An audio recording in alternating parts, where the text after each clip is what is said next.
So I already had dove into this a little bit, I think a couple days ago, I guess it was. And I enjoyed so far what I had seen.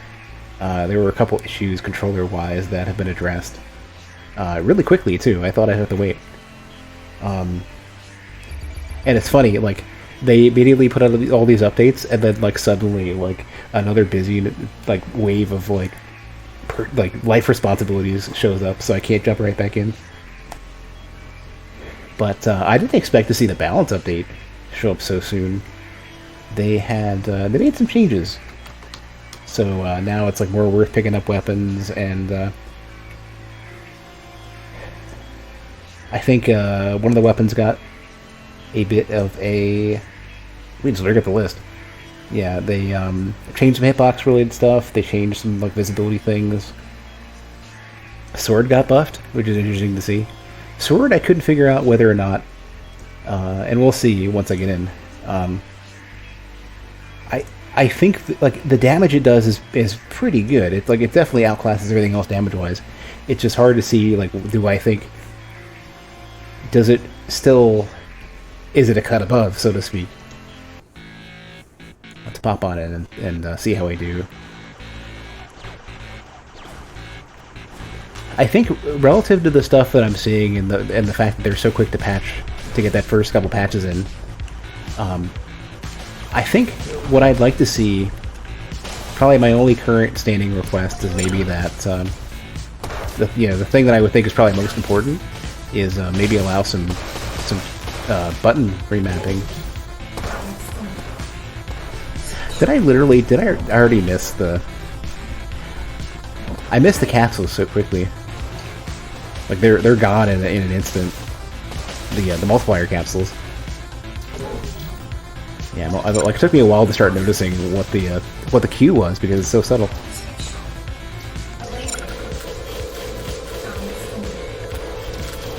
But yeah, for using specials and stuff without dropping your shot, I've been wanting to rebind my controls. I missed it again. Yeah, that's definitely an issue that I'm seeing, is that I struggle to notice when those multiplier capsules are dropping. Like usually whenever things are busy.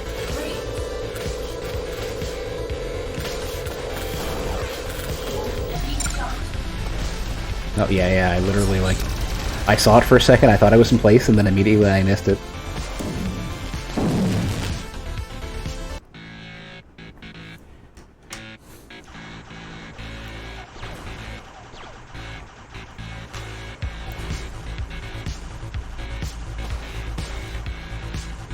So, to kind of recap, especially because yesterday I'm not gonna upload yesterday's stream to YouTube. That was a bit of a wash. I didn't quite figure out the game super quick, anyways. You know, the basics are pretty easy to understand. You know, shoot and dodge, collect your weapons and your score stuff. That's that's the easy part. But the thing that this game is focused, like the game loop that they're pushing, is basically that you're trying to avoid the boss as long as you can. And I think it's an interesting idea. There aren't a lot of games that kind of have that kind of concept of like, it's sort of like I was thinking about this before, where how this is effectively the mechanics for a bonus stage, but it's the entire game, where like the longer you can extend it out, the better it is for you. But the game is going to like manually move on.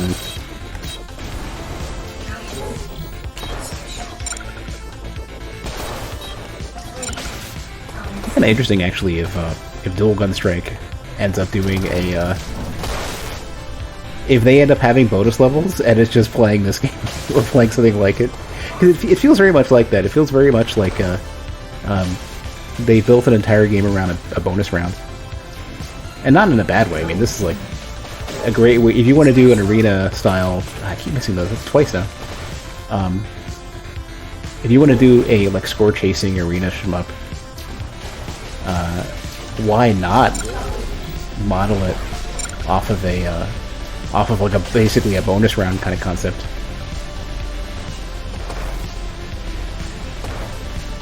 you know, where you're basically trying to like sort of stall and keep it going as long as you can. The other thing that's interesting too, like about structuring it in a way that feels like a bonus round, is that you just, you know, even if you fail the bonus round portion of it, trying to extend out for points, you still get that big payoff of like a nice boss fight.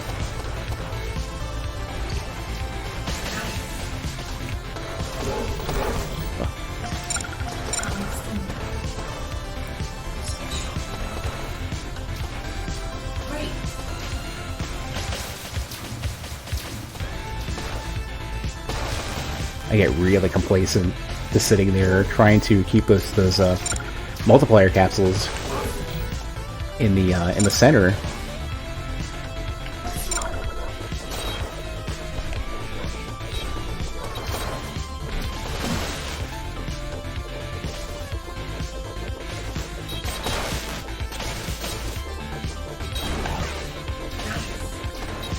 I want to get another weapon soon because I know I'm going to get hit or not. Oh man, doing this with sword's gonna be rough.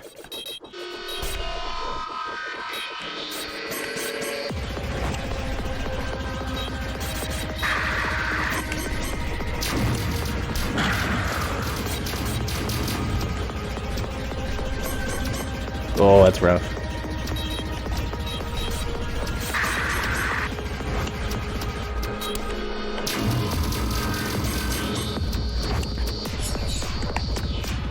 Ah, not enough time for that to come out. Still beat my high score though, I think. I don't know, did I? I guess maybe you can't cash in unless you beat the boss. That I'm not sure about.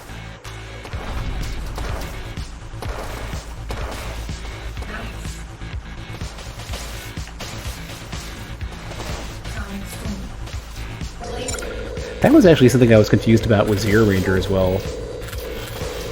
That you can't quite tell in Zero Ranger the way they structure how you accumulate continues. Sometimes, because they don't show that screen every single time, you're not sure if you have to,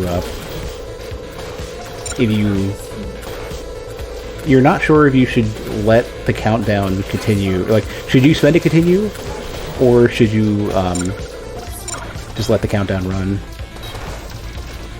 Whoa, that was some dodging right there. I didn't expect to survive that. As much as I tend to struggle seeing the hitbox in this particular ship, it's definitely friendly. Like, it's a pretty forgiving hitbox.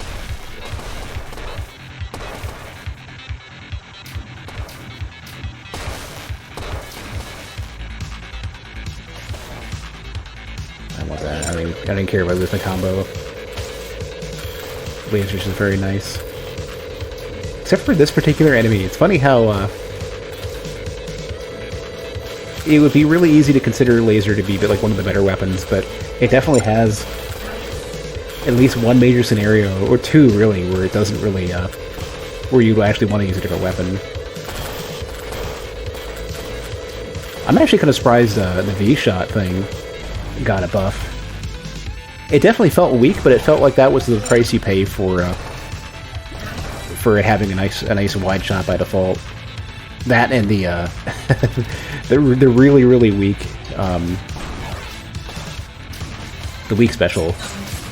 The special is pretty basic. It's basically the main ship, you know, the default special, and it doesn't fire backwards.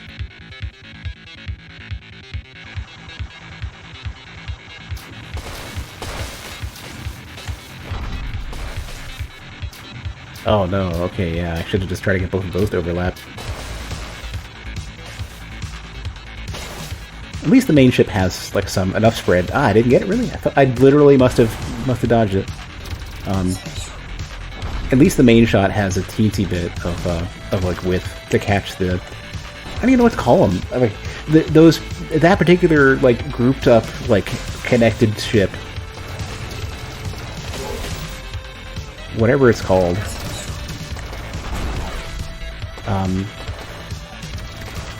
That ship reminds me of something from Gradius Gaiden.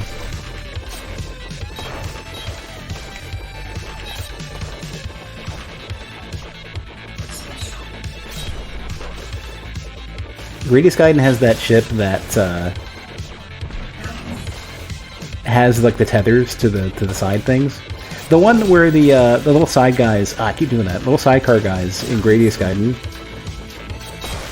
they will when you break them, like when you detach them from like the connecting ship, they will, you know, they'll develop lasers and missiles on their own. I can't remember what their shot was by default.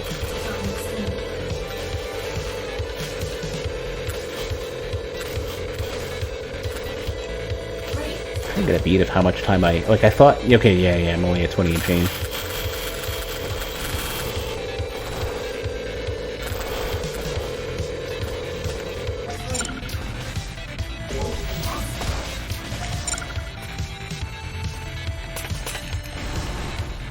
Two snakes at a time.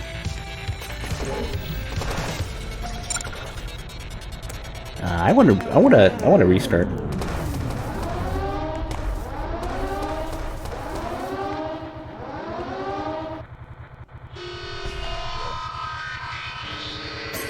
I want a quick restart button.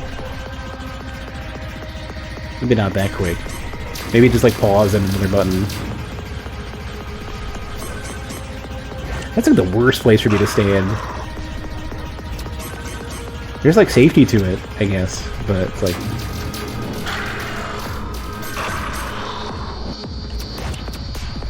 Oh, I don't want to be there. Oh, you know, I'm just realizing that the boss itself has its own timer. I didn't even think about that. Okay, I gotta be better about that. Like, the funny thing is I'm not really looking at the hitbox because I can't spot it. Like, it's one of those things where it's very difficult for me to see this particular, like, this ship's hitbox kind of without really focusing. But I need to for the boss fight. Like, normally I really don't need to pay attention to it throughout a lot of the rest of the stuff here. Yeah, more focusing on just get a preferred weapon, or don't miss the upgrade capsules, or the multiplier. I guess both, the weapon or the multiplier capsules. Yeah, it's like almost missed it again because I'm apparently blind to him.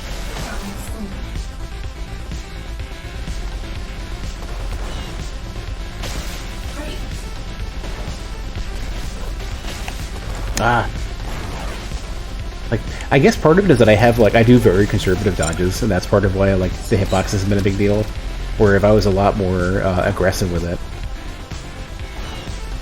I think I need to pay more attention to the hitbox.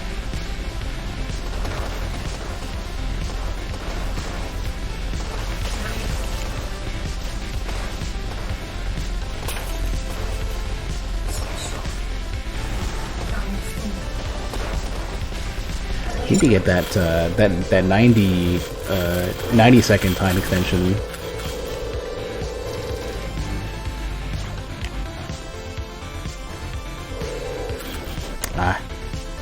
That's what I get for jumping right in there.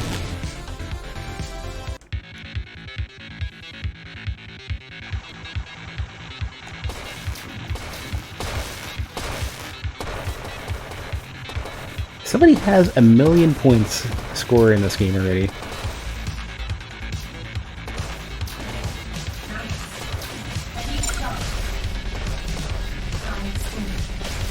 Their run looked really fortunate.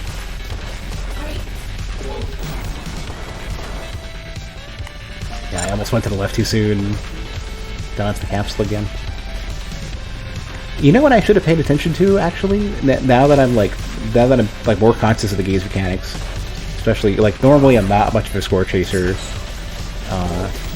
With, the rare exception of a few games that kind of,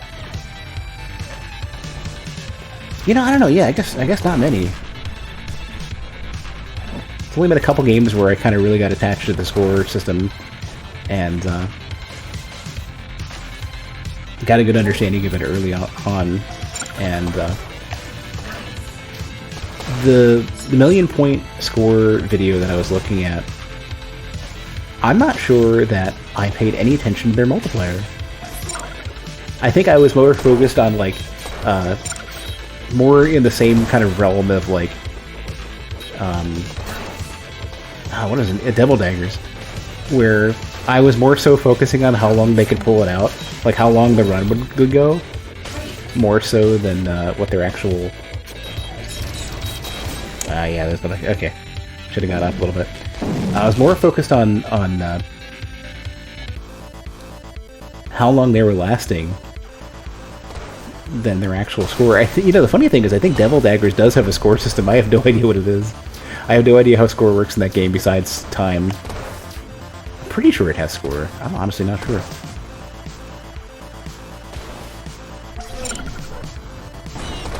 I'm like off to a terrible start. I wasted so much shit here.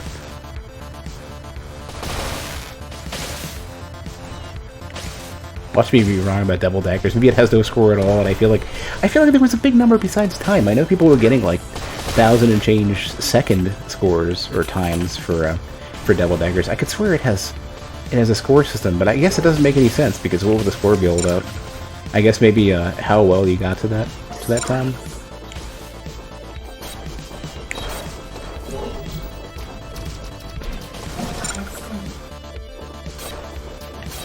What am I doing?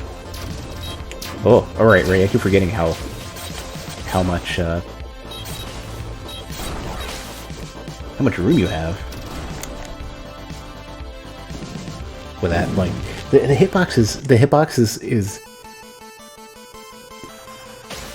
it's definitely difficult to understand how much freedom you have hitbox-wise in this game. Because the ship sticks out so much, you're like embedding into enemies and not you know, more than you would expect. Like, because it's not centered on the ship. I think that's what's throwing me off. Hey, Nathan and Steve.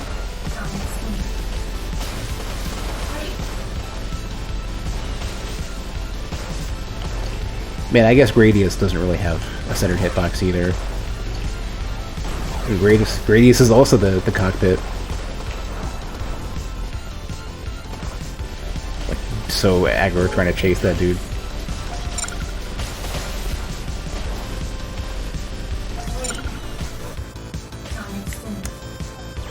Yeah, don't go behind me.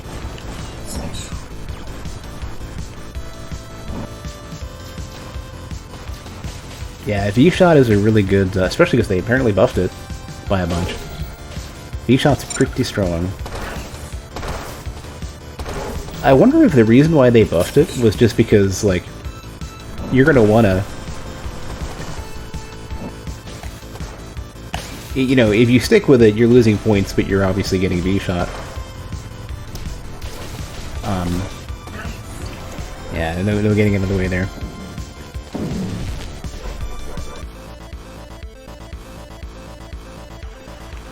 If you're really pushing for score, you ended up swapping to another weapon, so it might as well be great while you're using it, rather than just a very safe standby. Something you'd want to hold on to forever.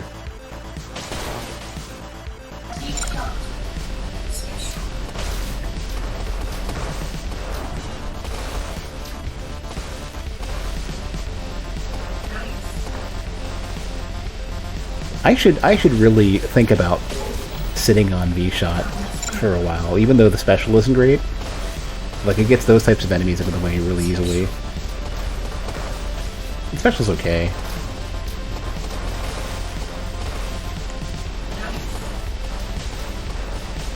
I'm willing to bet, like, there's a strategy of, like, avoiding... Like, so a lot of people, obviously, who I've seen play this game, you know, immediately are trying to get rid of Sword the moment they can. Which, to be fair, is very few people so far, because there's nobody really playing this yet. Yeah, there's like a close range, like, sword-esque. I thought I had the suit. I thought I had the special. There's a close range sword, and it definitely has got the damage for sure. Like, if you want to get some of these enemies out of the way, like, if you want to get an enemy out before it gets a chance to shoot, like, that's the way to go.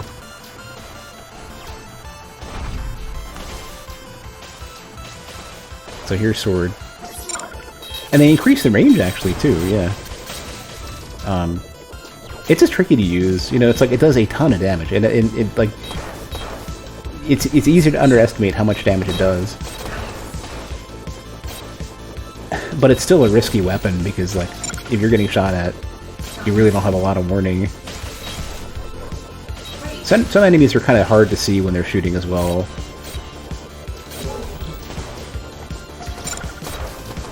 Like, it's one of those things where, like, same as, like, Hammer and Breakpoint, it's like... And I mentioned that before, I think, too, where... Like, it's real strong, it's tough to use.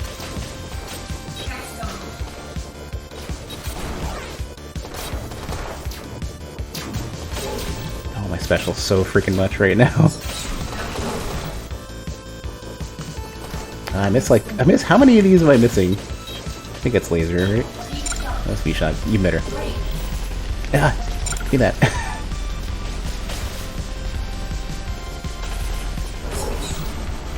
Oh, I don't want that.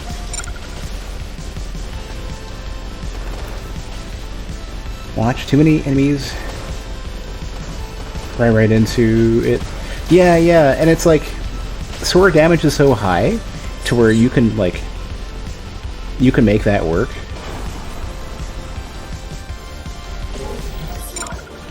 Ah, I didn't get it. It is so hard to chase those multiplier capsules.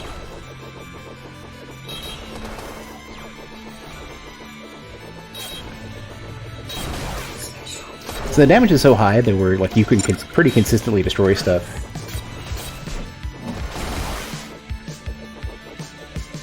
Oh, okay. Didn't realize to get it off the screen. Most stuff will not be able to ram you quick enough. For like, you're pretty safe from the front with swords as long as you don't get shot at. I want to extend that, like, no combo build. Yeah, Sword Special is definitely, like, it takes time to come out, but it is a screen clear and it lasts a little bit of time.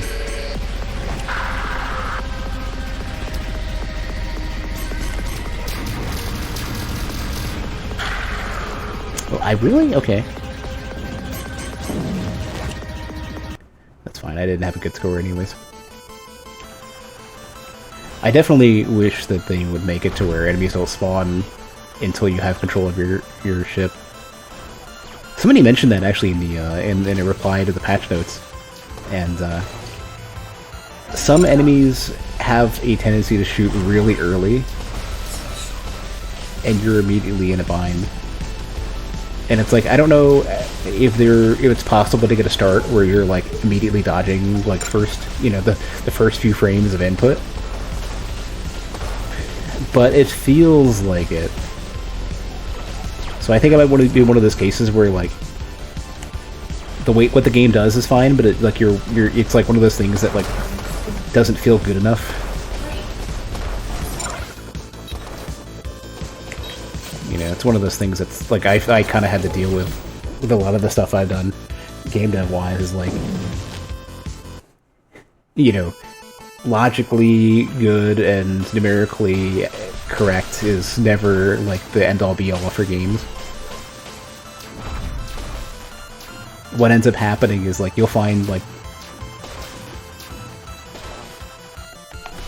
players will maybe like they'll either expect something different or expect something to work that doesn't and is harmless, or you know,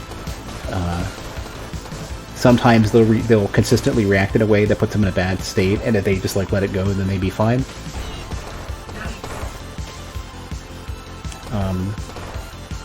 Some stuff doesn't feel punchy unless the balance is kind of jank. That sucked for me. One of the games I worked on was like, yeah, the balance is wrong, and like some stuff is too strong, or it like the most optimal solution is to ignore chunks of the game, or really like combat wise sometimes it's just like ignore some of your attacks. But that's one of those things where like sometimes that just feels better.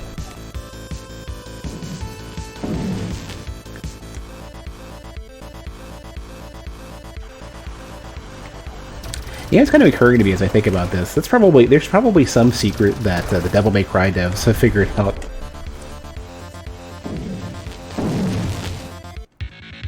That allows them to make what basically amounts to a skate park character action game and have players enjoy the experience with that. Yeah, we're the flashiest playstyle of Devil May Cry is honestly not remotely the most effective. And they must have cracked some sort of code that I never really figured out.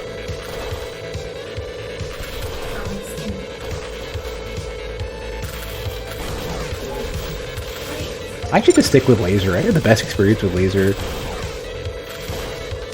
And I know they added extra points. Like instead of like 2,000, it's like 5,000 now for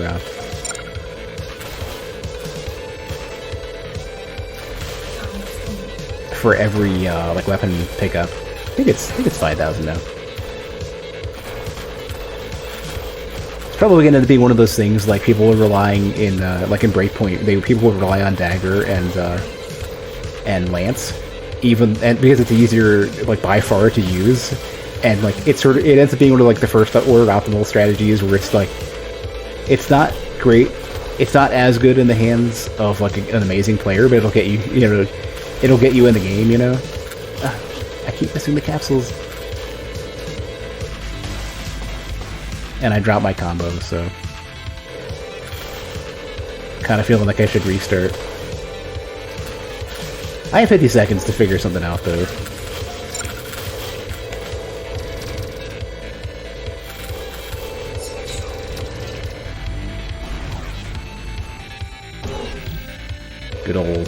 Good old backwards poop laser.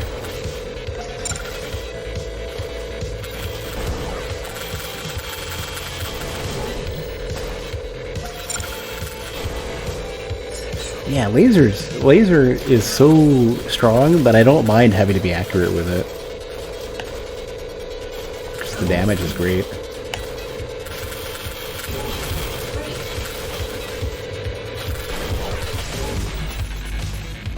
Where is it? There it is. I wonder what the layer ordering is for the capsules. I haven't been able to notice. I feel like they get lost in the debris from defeated enemies.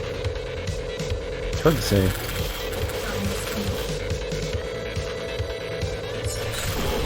Got that extra 20. Oh, I got it, actually. I didn't realize I would have gotten it.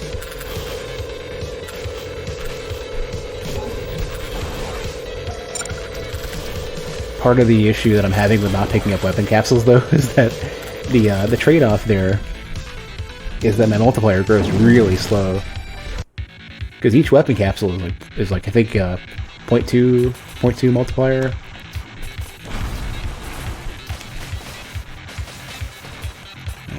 Unlucky with the 2 snakes in a row. Puts the kibosh on my combo growth. Ah, I hate you. Evil drill, can't wait. So remember how I mentioned earlier how most weapons or most enemies don't really won't beat out a sword for if they charge sword, right? The drill enemies will. You can fly between the drills though, so it's sort of like if you're paying attention with sword, you shouldn't realistically get hit. But if you dip into it and don't like fully clear it right away,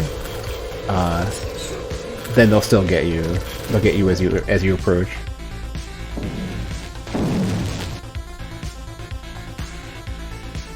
Surge damage is not enough to make it. It literally damn near one-shots everything. The only thing it doesn't do is the damage. I think is actually pretty fine. The only thing I'm not confident about is what does it do versus the boss. But honestly, I don't like if I get that far with a good score. I don't really care as much. Oh, what? I didn't notice.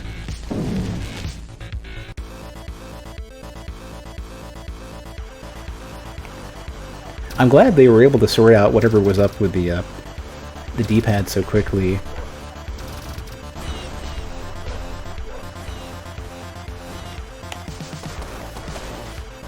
That definitely made the control experience a lot better. I still wish that I could bind with Steam Control Configurator. I could. So, like if I'm desperate, I wish I could bind special to like R1 or something.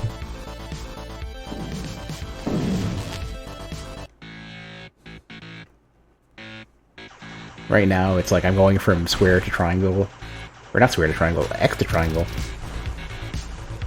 for shot.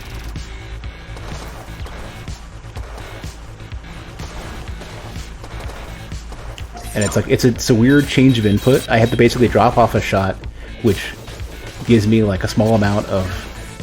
I lose a small amount of safety, especially if I'm switching like sword, or I have to kind of claw grip and just like keep my thumb on X and on PlayStation X, and then keep my my index finger on triangle when it's like a weird input.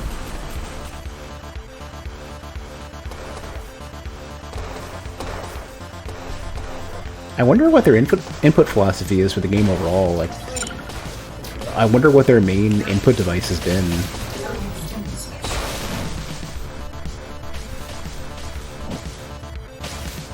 You know, because usually what'll happen, what you see a lot of like Twitter posts with indie devs basically asking like, does anybody have a such and such random like super obscure controller,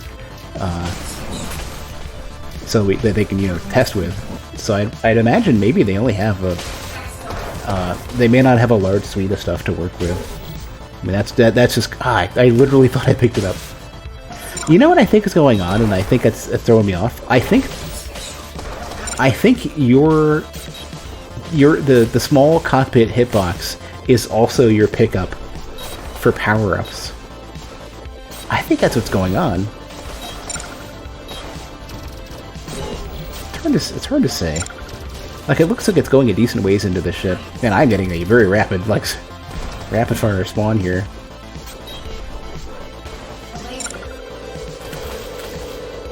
I wonder if there's something like that going on, though. The snake's getting me.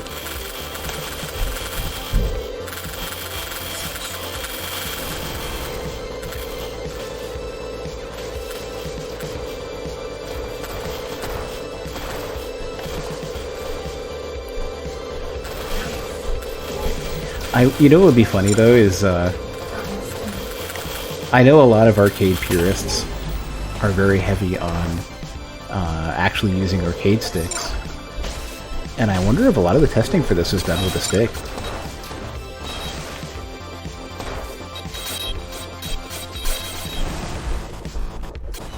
That might explain some button layout related things, too.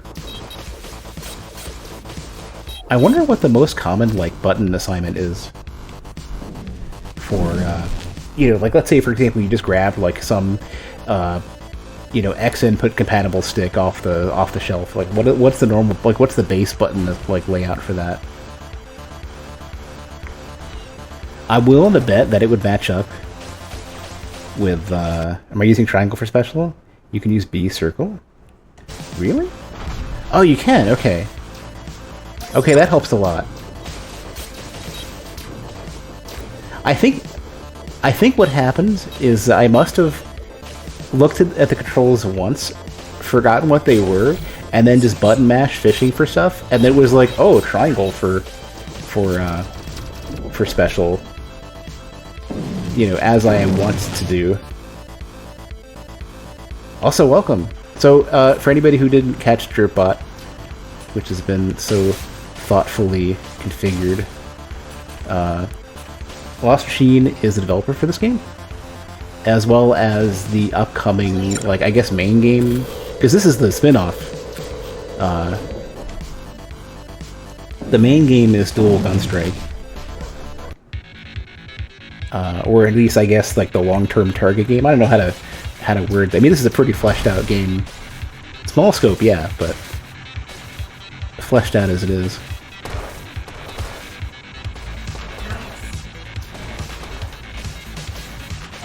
Dual Gunstrike was sort of like the initial thing that got me paying attention to Lost Machine.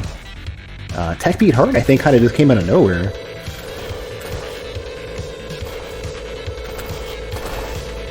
I don't know too much of the history of how that came about. I think they were Twitter posts basically saying something to the effect of like that was going to help. It's the ship and not the cockpit. Okay. I've been kind of trying to eyeball it. I haven't been able to pay too close attention yet. It's one of those things where I wouldn't really be able to tell for sure without popping into either grabbing my own bonds or paying more attention in that the few replays I've been looking through. I've been doing an amazing job of missing like chunks of capsules, so I've been trying to figure out what I've been doing to miss them. It's possible that it's just because the ship's a bit narrow and they pick up velocity as they go, and like they're already gone by the time I notice what's going on.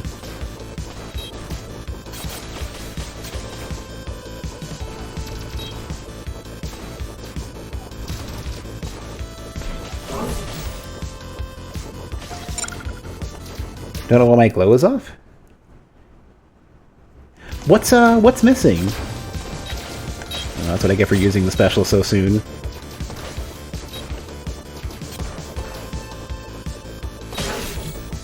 I did see some sort of mention of like there was some mention saying something to the effect of yeah, I can get you like a sysinf or whatever. DX die, that's what I'm trying to say.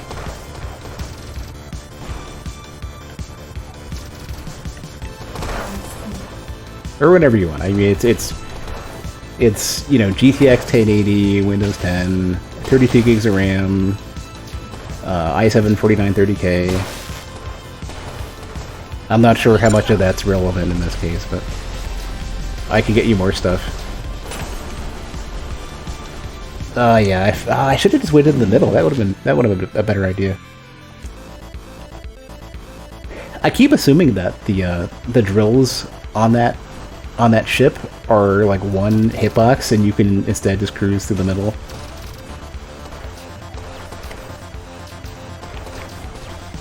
Oh, there was I did notice there was some glowing. So you know how like there's the readout on the left showing like when the next multiplier capsule is going to drop, or you know, as you're, I don't know if it's when they're like in the next enemy or what, but I noticed every while so there's been a glow there. I haven't really been able to focus my attention so much to notice like which is going to drop a multiplier next. So every while or so I'll just kind of like glance over and notice it. There was like a flashy glow at one point. I don't think I've noticed much of a glow for... I keep doing that. I don't know if there's much of a glow that I've seen anywhere else, except for... There is a bit of a glow coming from... I can't remember where it was. It was something like related to the logo of the main menu or something like that. I can't remember what I was... I pointed at that last stream, noticing it. Just when remarking about some of the flashing elements that are, you know, sort of a very, like, 80s flair. Where Narita Boy also does a lot of flashing. No option to turn off the glow. You did the visual to work with the glow. Yeah, and I guess something's not right on my side then.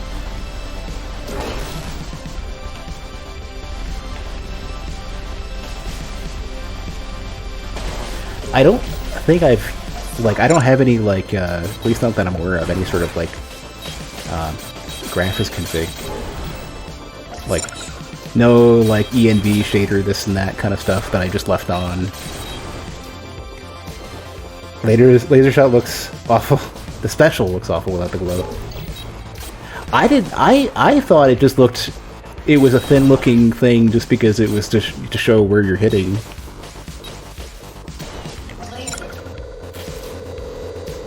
Oh, okay. That's interesting. Okay, so is that kind of like hard edge around it meant to be more of a glow?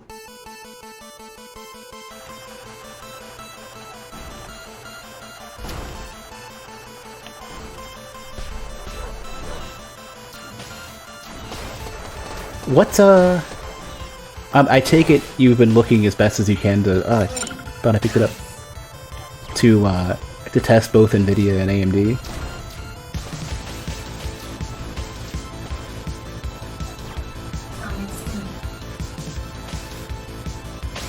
I wonder if there's like slight differences.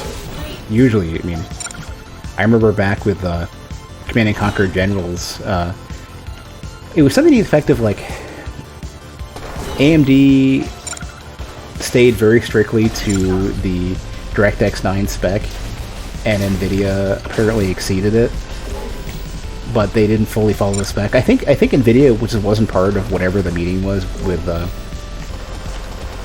I guess Microsoft or whatever their DirectX related division was.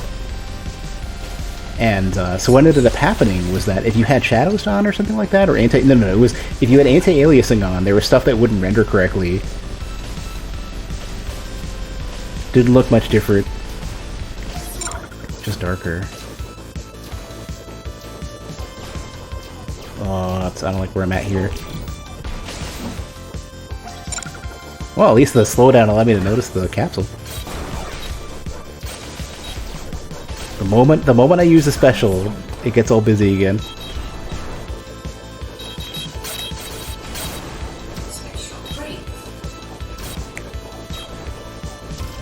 I kind of feel like there's a behavior in the game to keep the screen occupied, so you're never losing opportunities to keep your combo going.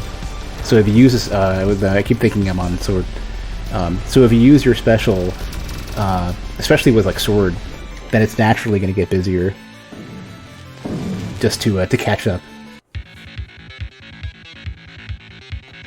Maybe that's not the case.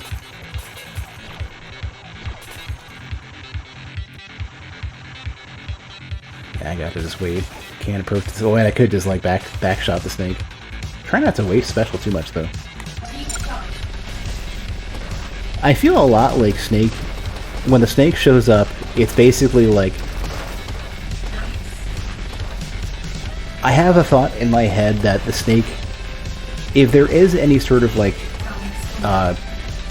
adjusted spawn rate based on certain things, and if it's based on what enemies are currently on the screen, then I feel like Snake, like if the snake is there, then you basically can kiss your combo goodbye. That's the kind of feeling that I've had, and maybe it's just been like a luck thing. But I feel like if I don't have special the moment Snake shows up and I want to spend it, or you have something like, if I'm not killing it real quick with sword or whatever it ends up being, then I feel like there's just like a delay of like I can't do anything. Like if I can't take Snake out because Snake is like behind me and I can't shoot back, or special's not up, man, I don't have a good enough weapon to kill it quickly. Flame Pierces is here, as you can tell. It definitely, I would almost feel like it just does enough damage, and there's so many projectiles that it's gonna start. Even if it didn't pierce, and I haven't been able to visually tell whether or not it does. This wave right now is the hardest to keep the combo. It's hard to tell which one you're referring to because of even low stream delay, even low latency. It's hard to tell which you'd be referring to. Game moves so quick. The moment I sit there for a second, I'm really bad at getting these multiplier caps. Another one. I didn't even hear that. The other one, the first one I heard.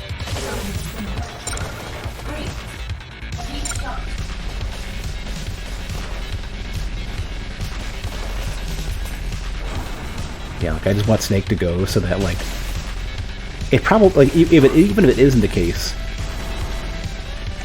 I feel like I want Snake to go just to give more space for other stuff to show up. I guess a chunk of it as well is just that like while Snake's in the screen, Snake's can absorb shots and get in the way, and that's kind of like something you have to deal with. Like Snake is meant to be, I guess, that sort of thing.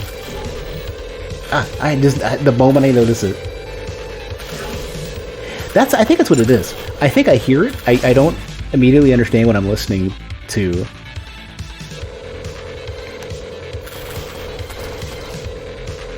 and then by the time I'm done processing the sort of like mumbles, like it's sort of like a, you don't recognize it as speech saying something, and then it's already gone.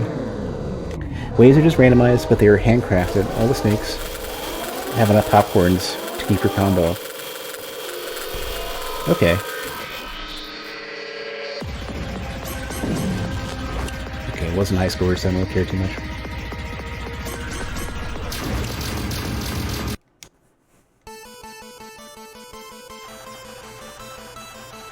I don't think the I don't know, but scales or whatever they are on the snake count. I'll have to double check that. So you're basically saying that there's popcorn enemies that are supposed to spawn with every snake. Maybe what's happening is I'm killing them too quickly, and then there's too much delay before the next wave shows up or something, and I'm not. I need to slow down, and like this is one of those things where like that's typically why I'm not much of a score chaser, because rather than immediately gunning it and destroying as much stuff as you can, like stuff like Zero Ranger has, you need to wait with Zero Ranger and allow stuff to spawn, and allow stuff to linger to keep your combo up.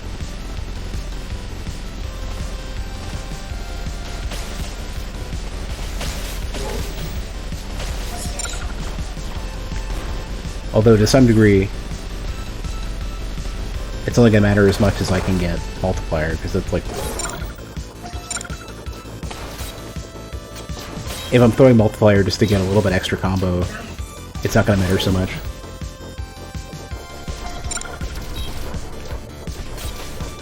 Ah. Alright. Don't need to slow down. There's 2 enemies left on the current wave. The next one begins. Okay, so there is control. Okay, so there is something there.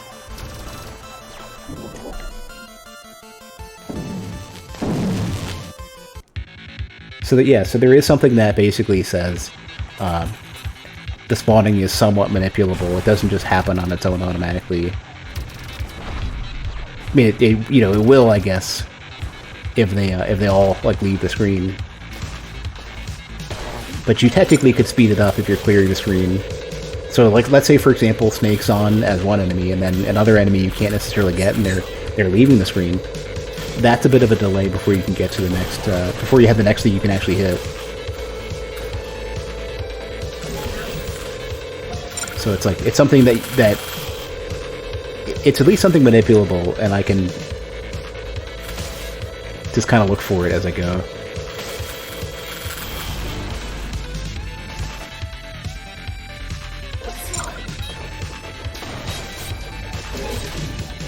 Okay. I still think people are going to start mastering that dodge mechanic. I know it's not meant to be like an intentional, like frequent usable thing, but when you get those players who are getting 1,000,000 points, when they spent another week or so with the game, I bet you they're going to be doing it left and right.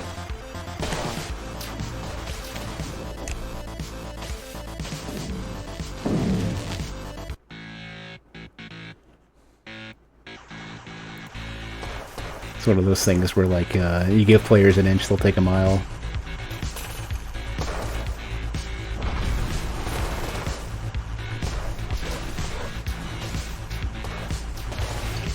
I should be in the middle. Okay.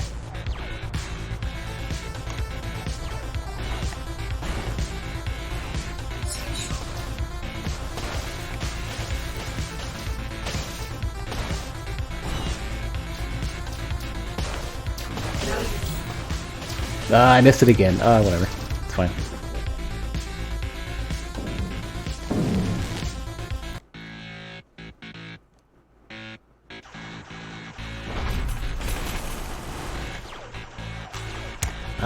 Like, they keep running away from me.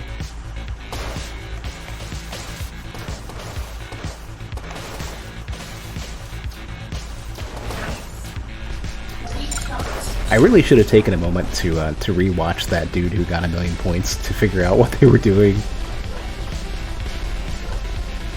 There's some secret strats here. There's some secret sauce to this that I haven't quite figured out yet.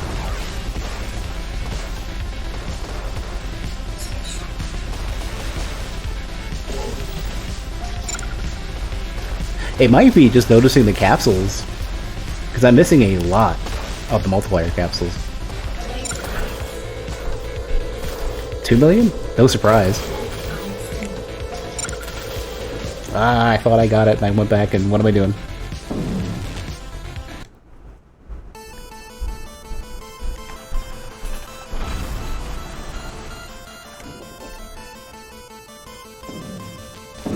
Okay.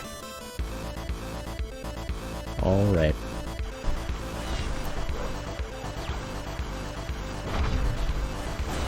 Oh, more enemies spawning in front of me.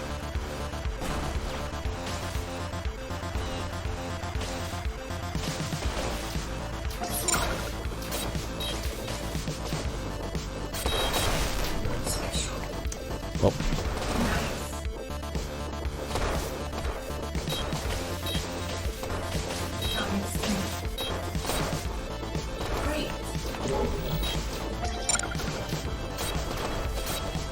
You know, it's weird. I've been kind of trying to eyeball it. I don't think I've seen any glow whatsoever. Even on the left side of the screen. I could swear I saw it before.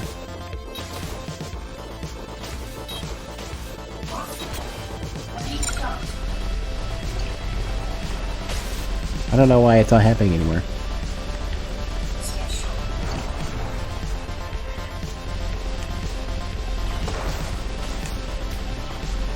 What I want to figure out is if the people who are getting, you know, 1 million, 2 million, whatever, and I have to just watch the replays, or their YouTube videos at least.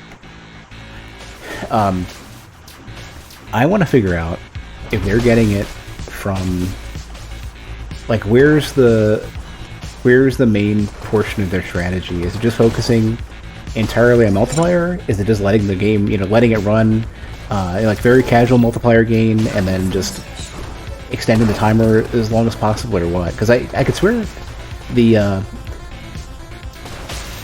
I could swear, like, making a mental note that the person who got a 1 million point score had like a 500-second run, but I don't remember too much about it. It might have been 500 kills. I sort of had the mental note of 500 something. I don't even remember what weapon they were focusing on, if anything.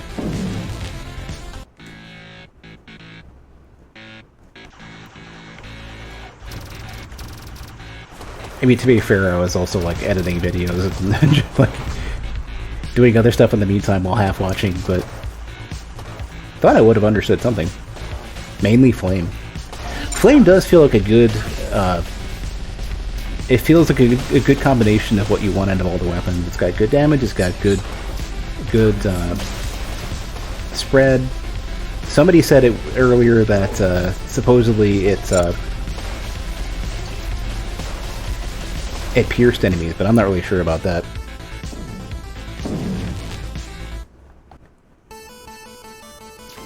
One thing I've noticed with Flame is that the enemies that shoot a big old stream of stars, the enemies that look like very similar to the other ones that just shoot 2 shots, I feel like their shots get lost especially in the middle of the flames. And I think it's because there's some transparency to those shots. They're not as opaque as everything else.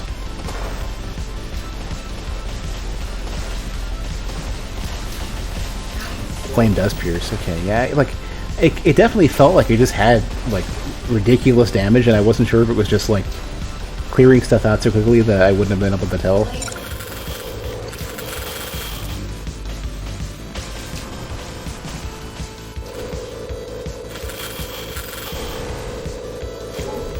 Laser getting snakes over the way is pretty nice.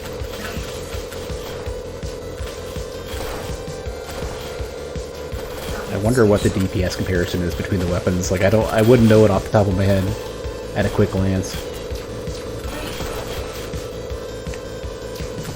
I thought I cleared it. I cleared the middle of the ship, not the actual hitbox. Okay, all right. Sniping from the side.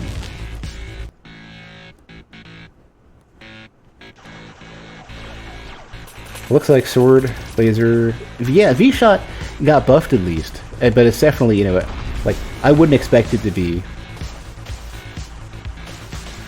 I wouldn't expect V-Shot to be the, you know, top for damage just because it's like it's got so many other benefits. So those enemies, the one on the right there that shoots the twin shot, looks so similar to the other one. That one. The one that shoots the stars, yeah.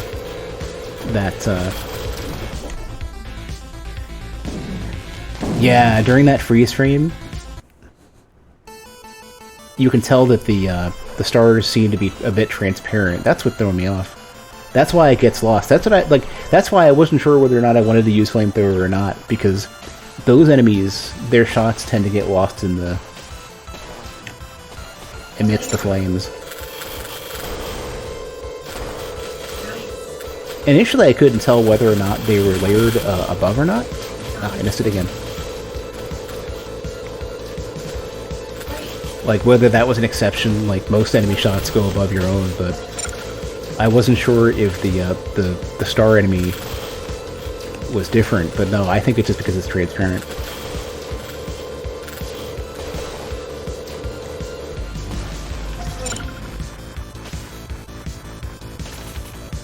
Oh yeah, you're right. It's 100%. It's piercing. So yeah, flame in that case would be really good for the snake showing up, just because the snakes are gonna they're not gonna eat your shots. You can get them out of the way pretty quick.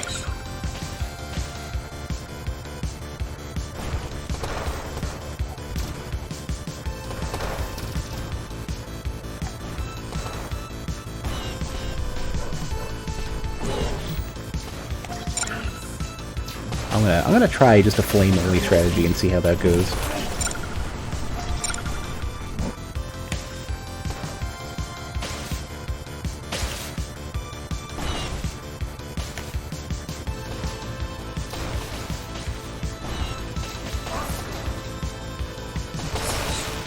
Flame is making this particular enemy on the right there, the one that breaks apart. Flame makes that one so much better. It's much easier.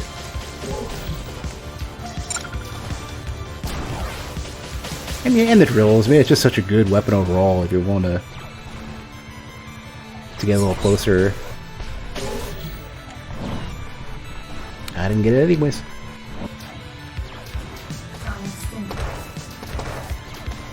Close. Oh, okay. Well, I probably am not going to get the extra time to make this work. Maybe, we'll see. A little, I got it, okay. Doesn't help too much.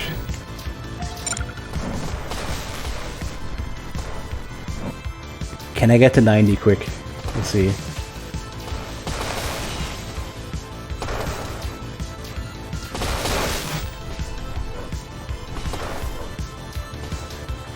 No, I did not. Now we're done. Man, I want to restart. I want a quick restart.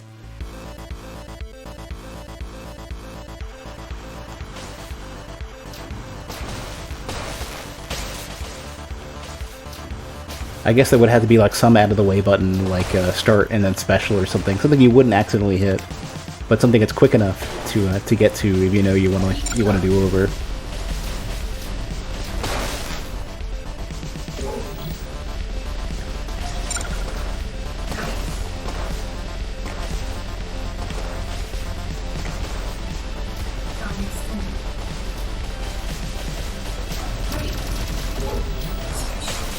Well, that was a bad use of special. I'm gonna get shot anyways.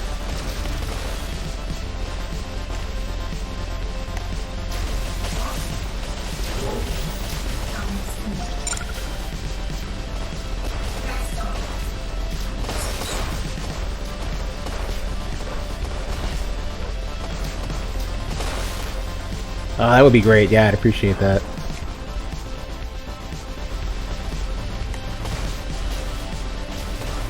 I think a lot of the people who are sitting there like grinding for hours at a time are gonna like that a lot. Just because you can kind of tell near a certain point where you know you just have like you're not gonna get your combo quick enough to you wouldn't get your combo quick enough to be worth continuing.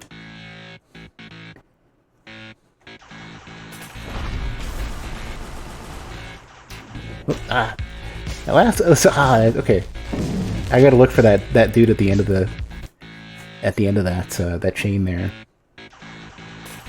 It's easy to get really complacent, and then there's like there's the one that that shoots at the very end. Man, that is a like that's a very unfortunate series of enemies.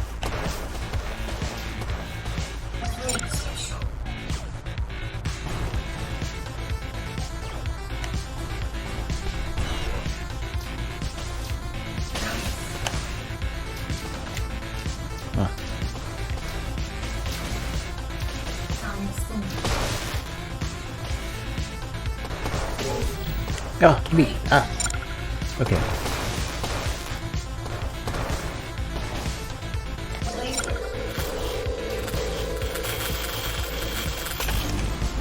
I didn't mean to do that, but like, I don't think I had a choice. I think I didn't have enough time to finish it before I got rammed.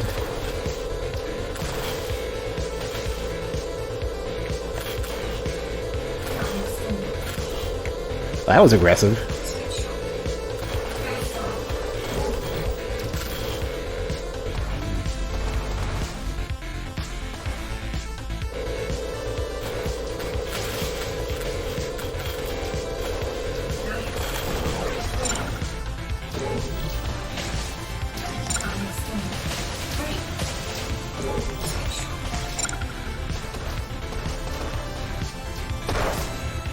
It'd be funny if there were people who were switching between like ignoring sword and just doing like V-shot into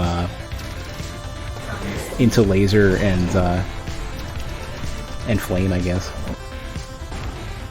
I could see that being a strategy. Ignore sword. Sword, I still think sword is good. I just think sword is just very hard to use.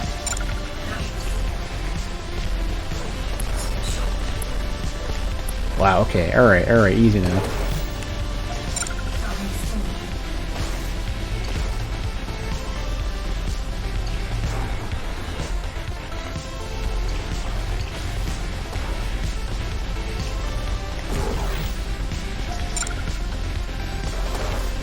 I didn't mean to draw my combo there.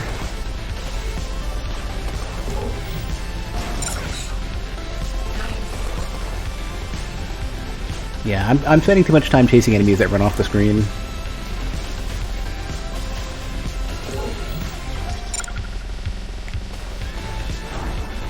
Yeah, and that's causing me to drop my combo. Like, they show up, and I'm on the other side of the screen, and I run the entire way over to them, and then they're already gone.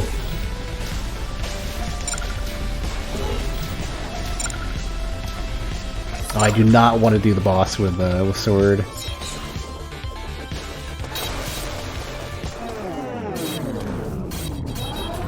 Alright. Start over.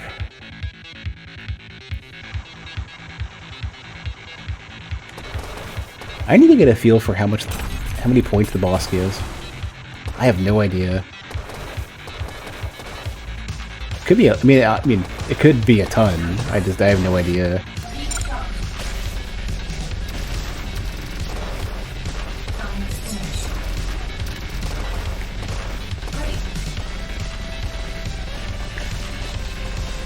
One thing that might be kind of nice, just especially for people who are trying to optimize their score. 50k. That's a good chunk, especially if you got a good multiplier too. Okay, that was a wasteful shot. I keep thinking you're gonna shoot backwards, not with this one.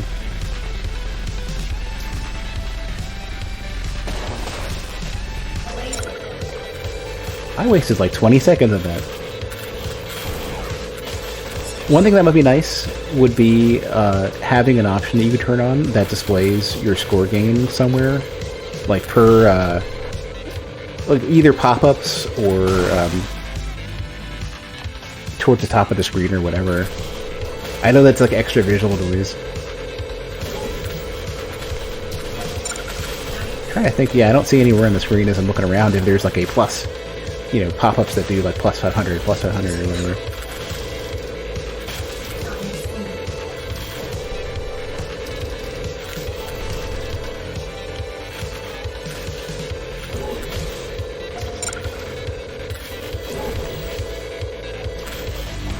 Now it has, oh yeah, you're right, there it is, yeah.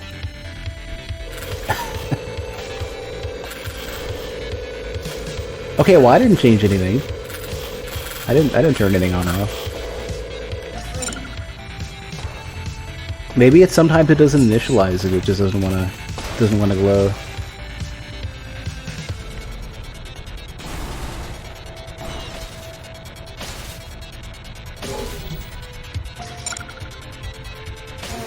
It's a Godot, okay.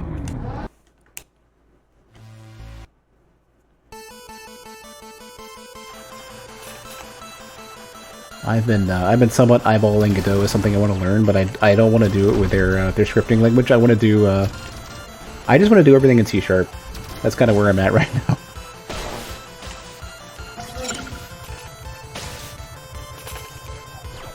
Like apparently they have like somewhat preliminary C# support, but I think they were looking to get funding or something like that to finish it.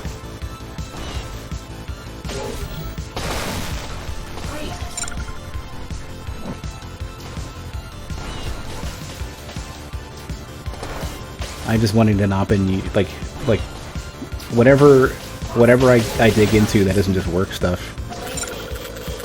I just don't want to use Unity if I can avoid it. I definitely want to get more time with Unity. I just not for personal projects. Not right away. Not while there's other stuff I'd rather tinker with first.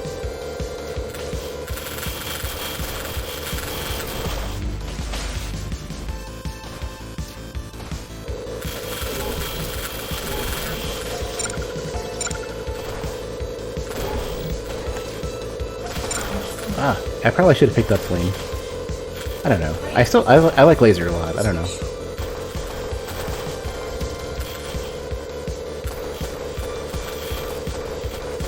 You know, the funny thing about the glow is that no wonder I've only intermittently been noticing the glow on the left. It probably only shows up every while or so.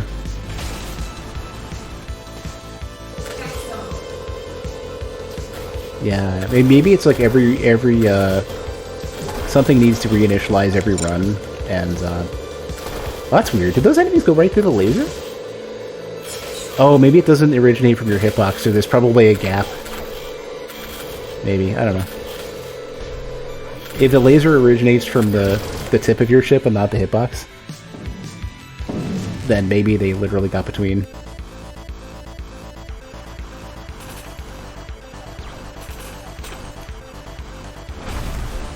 Yeah, that snake is just like cut me off.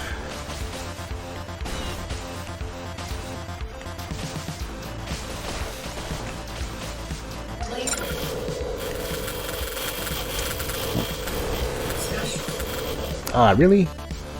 Not from off the screen. Can't do anything about that.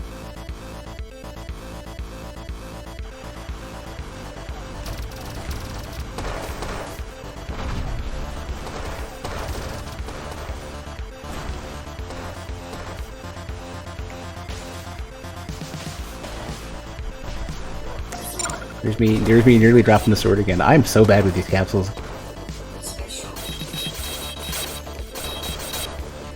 Laser's best weapon against the boss? What, damage-wise? Because because a lot of the boss's attacks force you to go to the left and then right. Like, I feel like laser may not be the best choice because a lot of time you can't be right in front of it. I've been trying to figure that one out. Not that I'm really focused on the boss right now. I'm really just focused on like, alright, what do I need to do? What do I need to do to get my multiplier up before the boss? And really, like, how do I extend as long as I can? It might be one of those things that I might not be able to understand until I'm looking at it.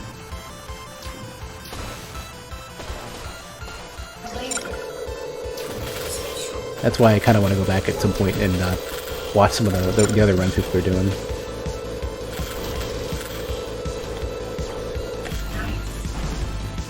Like the worst use. Well, I don't know. Special comes back so quickly that, like, I guess spamming it really isn't that big of a deal, especially if you're at least clearing stuff. Well, I mean, using it in this particular case is, like, not having it right now sucks because, yeah, can't clear out those guys easy enough. When those enemies get to the bottom of the screen, it is a pain. Like, it's one of those things where it's like, you like laser up until that point, and then you want, you know, sword or flame or something.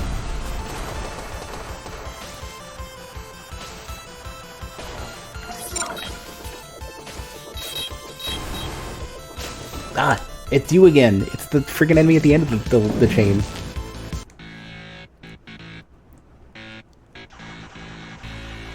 Yeah, I just all special right away for that. I don't even care.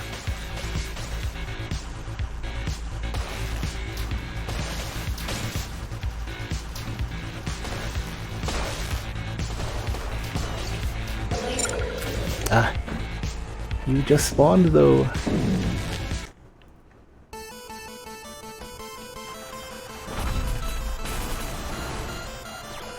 I thought I was going to get past 200,000 tonight. I'm no longer convinced. I think the desperation is somewhat setting in there. Okay, there we go. Okay. Well, I had 200 and change thousand earlier, and then like didn't finish the boss. So part of that's my fault. If it's 50,000 for the boss, and I'm basically ignoring like potentially 150,000, then I could have easily gotten 300,000 at least.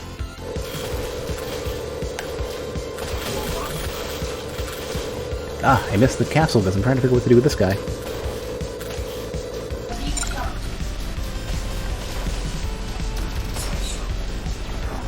Yeah, that's not going to do anything for me.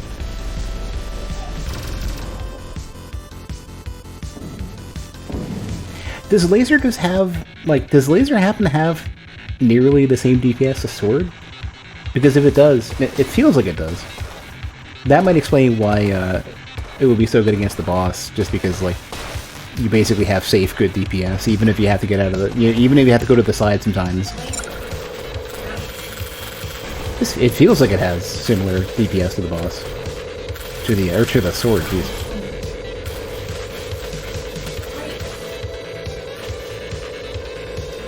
Special kind of sucks. Yeah, it's definitely the worst one in the game overall because it's not like the base gun where you have you at least can rely on like that back shot to sometimes take out certain enemies. It definitely doesn't have like a key thing that stands out.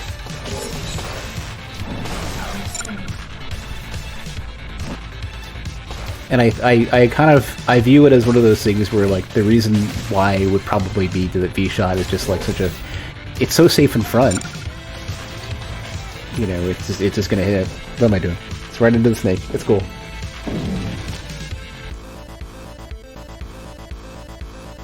Yeah, when enemies spawn right in front of you and you're spawning in and you're just staring at them, it's like, please don't shoot me. Can't even move yet.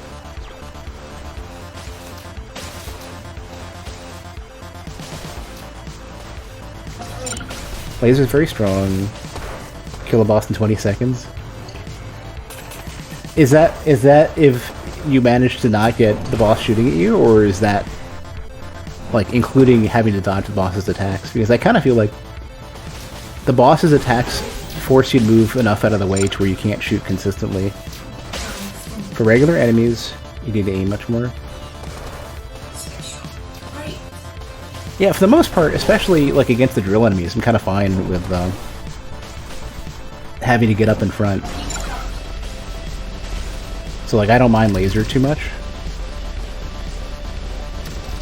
I felt like in terms of like how much you can comfortably shoot at the boss, I kind of feel like flame might have been the best overall choice of like you could still hit it a bit when you're off to the side.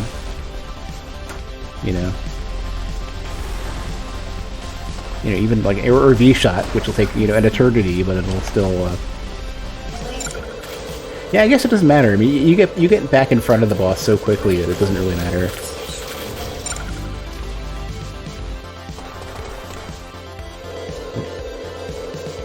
Ah, I missed my combo. Come on.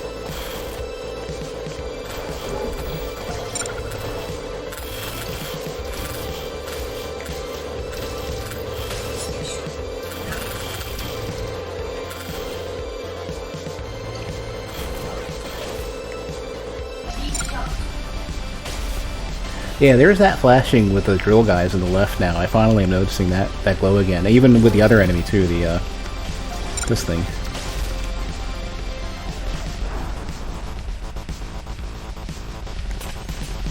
Yeah, it's just one of those things that I couldn't figure out why it was occurring initially when it stopped.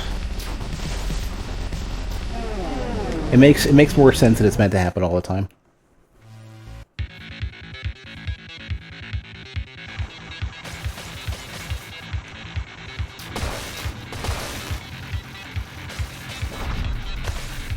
And that one last... Okay, we'll start over.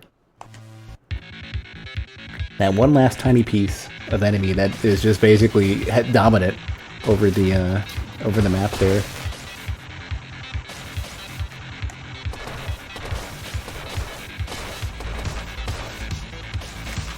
Yeah, like if you don't fully kill that thing, then it's over. I need to start using focus more. I keep forgetting it exists because like it's really rare that there's enough time open for me to actually look for the hitbox of this ship. Because I definitely don't have a sort of like implicit understanding of where it is. I know it's on the cockpit, it's just like I can't, not while I'm like actually dodging stuff. I've never had that problem. Like most other shmups that I played, you sort of get a feel for it and you can kind of just eyeball it at a glance. In this game, I have to pay so much attention to it.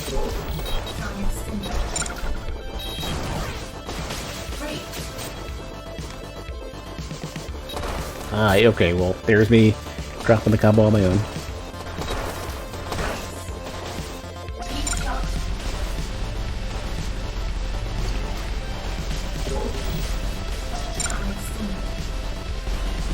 I'm trying to think if there's anything... I'm trying to get a feel for if there's anything on the...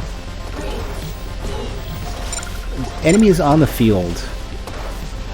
I'm trying to figure out if there's anything that's like an indicator on those enemies themselves that basically says the next one of these that you kill will drop a multiplier.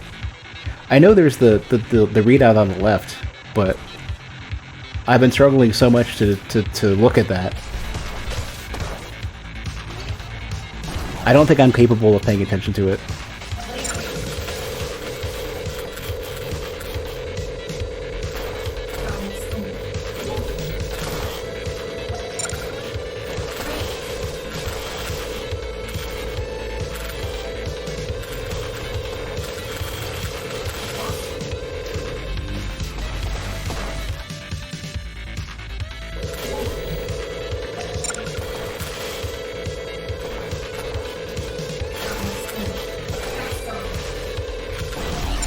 Yeah, I imagine some of the strategy is just to stay in the center of the screen and let stuff come to you.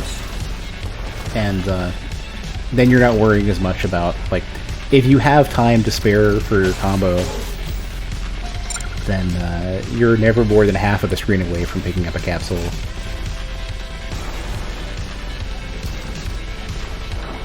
And then it just comes down to managing your combo. They don't show when they're going to give you a capsule on the field. Okay.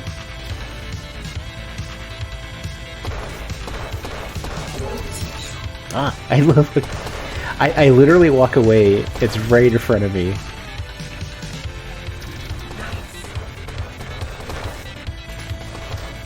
I definitely don't have the aptitude for that. Kind of just trying to catch it after the fact.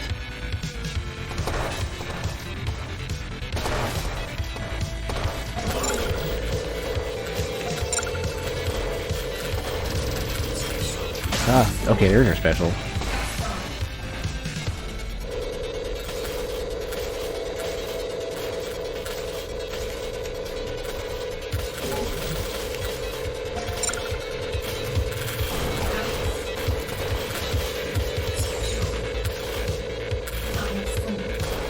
That special saved me. That was gonna be it.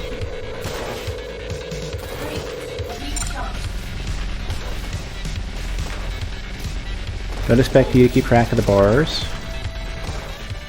Well then I just gotta get good then, apparently. I gotta be able to, you know, listen to audio notifications.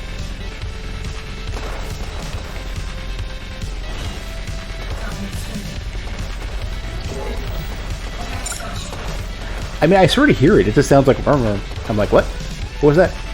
Castle? And then, you know, at that point, by the time I figured it out, it's gone.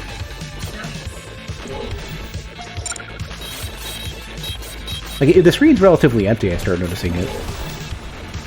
Wait, where? Okay.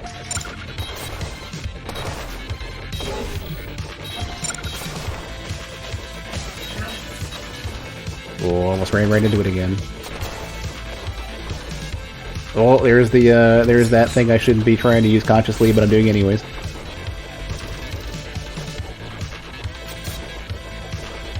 Alright, there we go. There we get another weapon. Alright, well, 270,000. I'll probably get the, you know, assuming I don't just, like, immediately throw this away.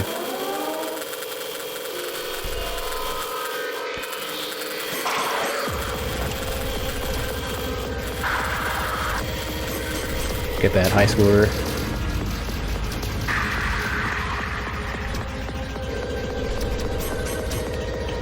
Never mind. Never mind. It's done. 3.8 multiplier too. I was gonna do really well.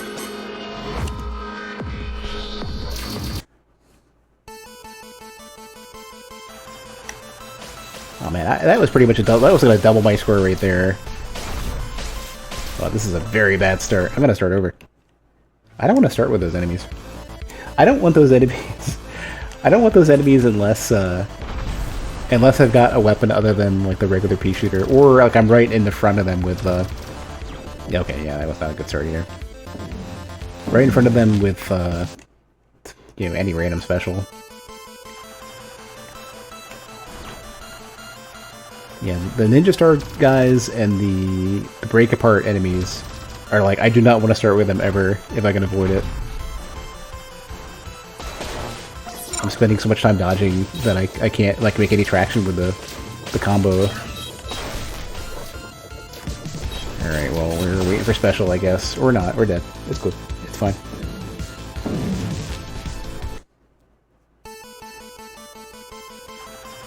Because of how everything seems to be randomized, I don't know if there's like a preferred set of starting spawns. I'm not sure, like I don't immediately see any particular restriction on what can spawn at the very start of a run. And because of that, I feel like there is some preference. I definitely don't want that start. I don't want to ever fight one of those to start. I feel like there definitely is a driver for players of like, you want to, if you don't get certain spawns at the beginning to give you freedom to get moving, and then in the middle, if you don't get certain spawns that are more enemy heavy, like sometimes I get Snake over and over again, and it's like that is going to slow me down. I feel like players are going to start getting a sense of like, have they been lucky enough to get the spawns that will give them a good run or not? And if they don't, I feel like players are going to start saying, I want to just restart. Snake, why are you still alive?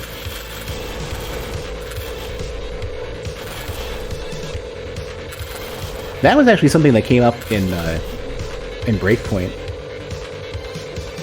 There's some early spawn stuff that just like, it's like taking way too slow to get moving. Although the first few spawns in Breakpoint are very similar, like especially like the very beginning ones. They don't open up to the later enemy types for a good while.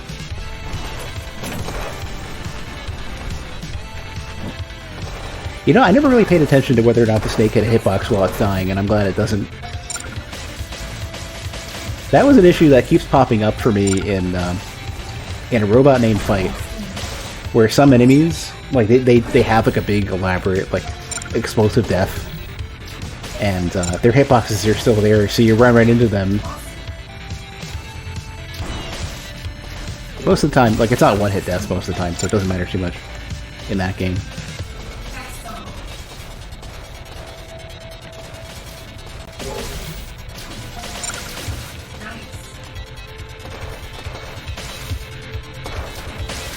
I've been playing, like, I got around to a robot named Fight way too late.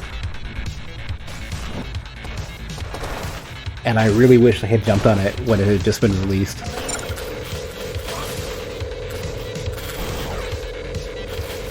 That game is so good.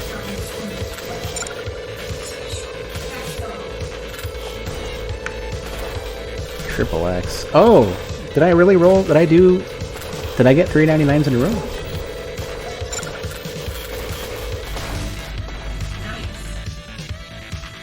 Triple distilled combo count. Okay, whatever. The pieces of those enemies don't count as individual enemies. That's what's going on. That's what's confusing me. Oh, I should have gone further to the left. Now I have to deal with the little piece of the enemy. Okay, we're not. We're not. This is actually, like, worst case scenario right now. Can you not?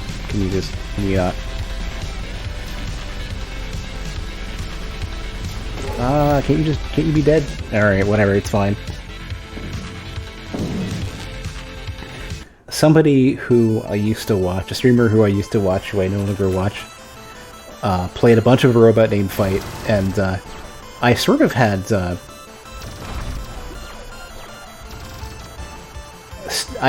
avoided a robot named Fight because I wasn't sure if it could be that good. As good as I, like, vaguely kind of had the thought that it might have been. And I didn't want to be reminded of that one streamer.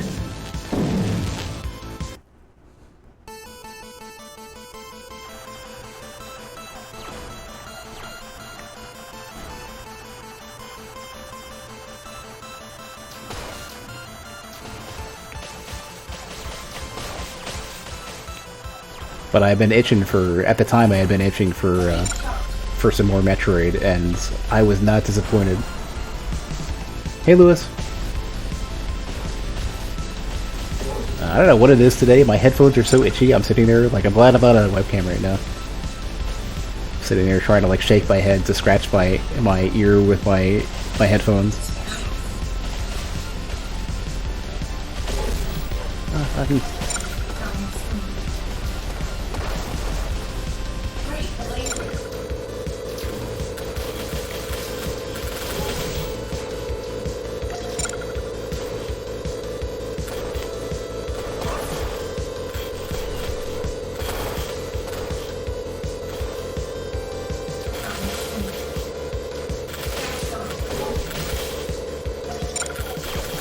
That sort of influencer level stuff is kind of why I'm trying to make a point of, like, the last stream I did of this. I don't intend to upload to YouTube because I did not test it on the way in. I did not test the game on the way in, and I was sitting there squirming through trying to manage the controller stuff before it got fixed. Ah, there was two of them.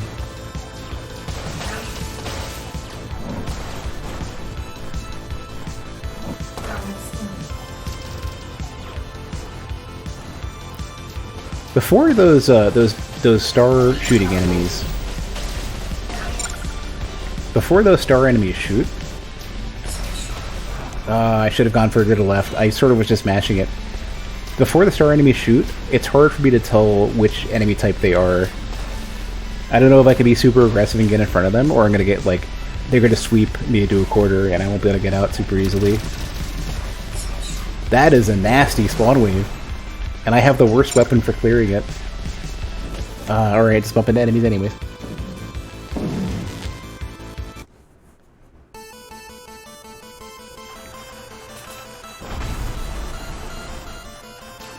I don't know what it is. Some portion of my brain can't stop. Like, it's like, move to the left, move to the left. It's all clear. Move to the left anyways. What?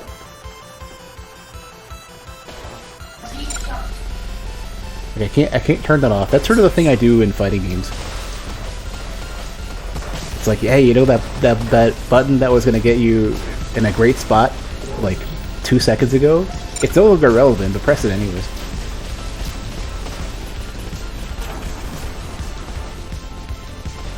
And then, you know, like, Soul juggles me into a corner for half my health, and I'm wondering, what am I doing? I think that's actually, I'm hoping that turns out to be an ADHD thing. Because I got the diagnosis, but I'm waiting on an appointment to, like, actually figure out what to do about it. I think the way that I get hung up on stuff, as well as the way I forget things, like 2 seconds into being shown it. Like, that's the reason why I get lost in games so easily, I think. That's my theory. I obviously can't test it until they put me on some medication.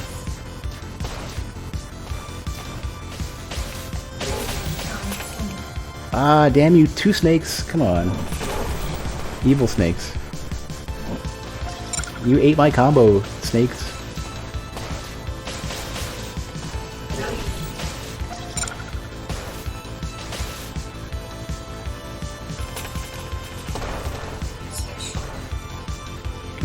Can you die now? There you go.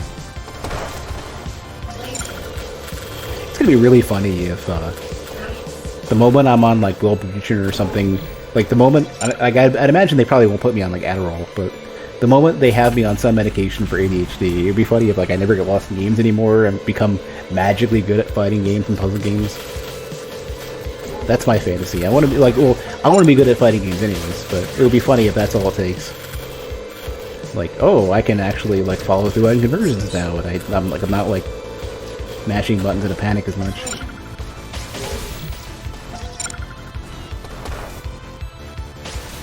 I don't have any time, but I have multiplayer. Ah, my score sucks. You know what? Let's start over. Or if I can press the button right. Thanks PS4. Your start and select buttons are too small, and I can't remember whether or not I bound them to the touchpad or not. Like, yeah, let's have really important buttons be recessed. They're flush with the controller. Oh. Thanks, Sony. It's such a shame too, because like I very much like the D-pad on PS4 controllers, especially, or really everything PlayStation's ever done. But and PS4 is like the most convenient. The most convenient controller with that D-pad for PC gaming.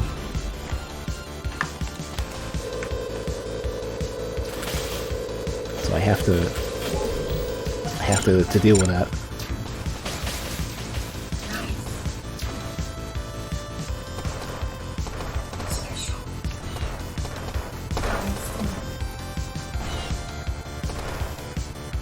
But on the other hand, if I was playing on like 360, then the X button on 360 is way too close to the start button. So the issue I had actually with some fighting games is actually pausing mid-match. Not that I you know, have any interest in using a 360 controller unless I'm forced to. Because the D-pad's terrible. It's my understanding that the D-pad on a 360 is just an analog stick with something jammed on top of it. It's not even a real D-pad.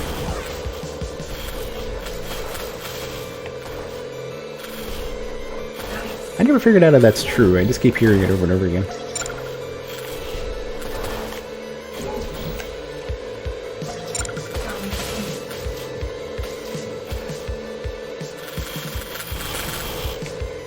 Oh, 2 snakes. Who's dropping the pill? Where's the pill? I missed it. I don't even know where it went.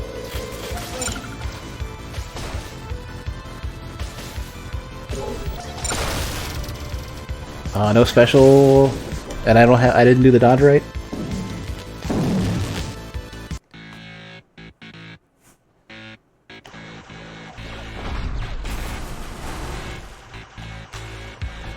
I want to learn how to do that on command. I know that I'm not supposed to learn how to do it consistently, but I want to learn how to do it.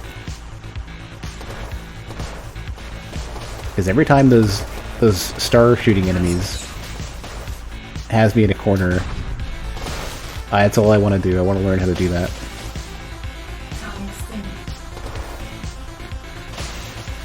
I would like another weapon.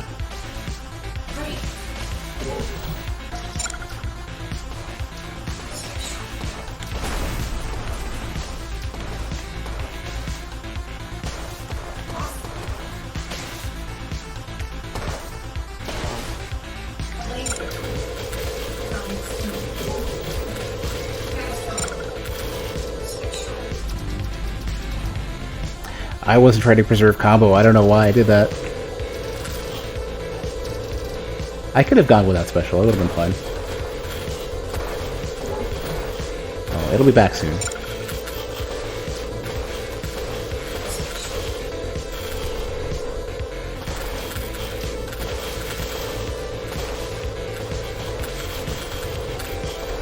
No, I didn't mean to pick it up. I mean, I sort of wanted to, but not that bad.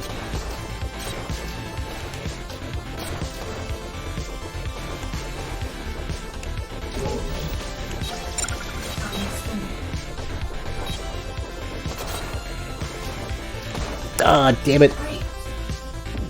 No, it's not great.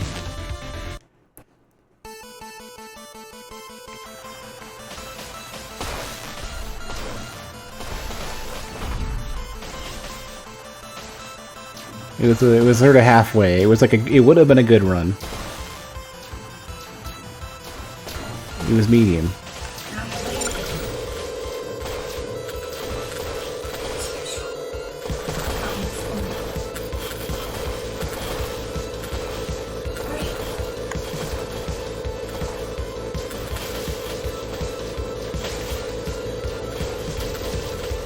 Ninja Star enemies, why? I almost lost it again. Almost dropped my capsule. Why am I taking sword? I want to believe in the sword. Anyway. Maybe that's a secret. Sword is like survive until you can special, dash special over and over again.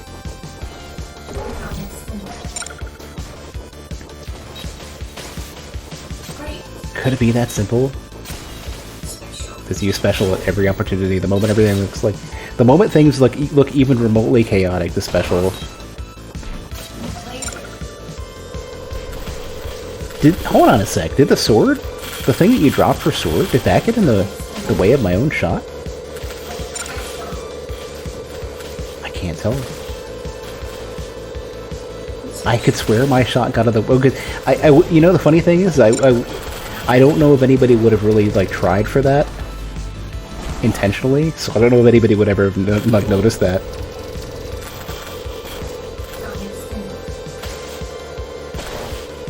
I'll take flame.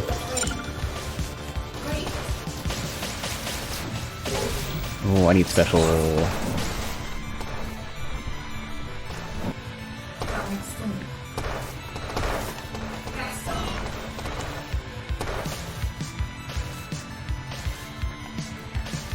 I know it was stated somewhere how many points you get for 99 combo, but I cannot remember.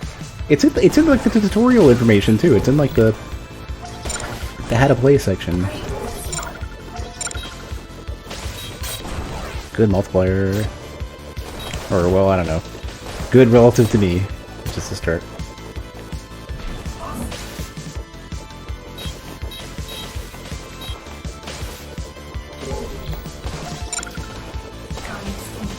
How about another weapon?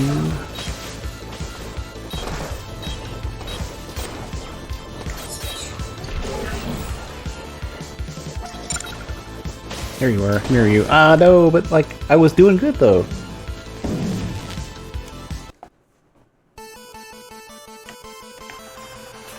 Alright. Alright, no snake. We'll not start with snake or being shot from the side. That also doesn't work.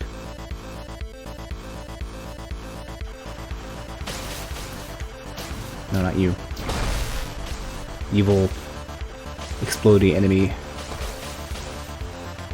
Is there like a listing of what the names are for these things?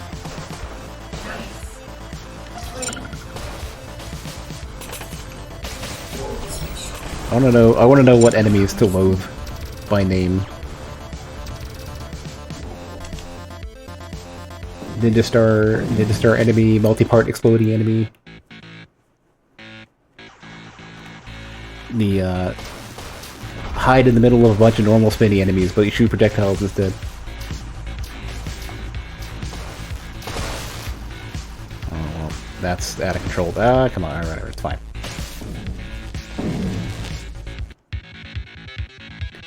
Could do Pac-Man style names and call them like Clyde and stuff. Why though? Why do you just run off the screen? Let me shoot you for combo.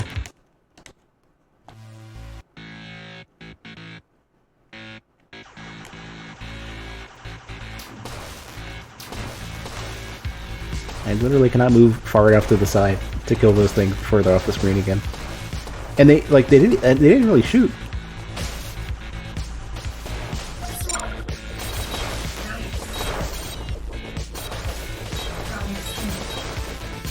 Oh, they even okay, I gotta pay attention to those guys, but they shoot from off screen.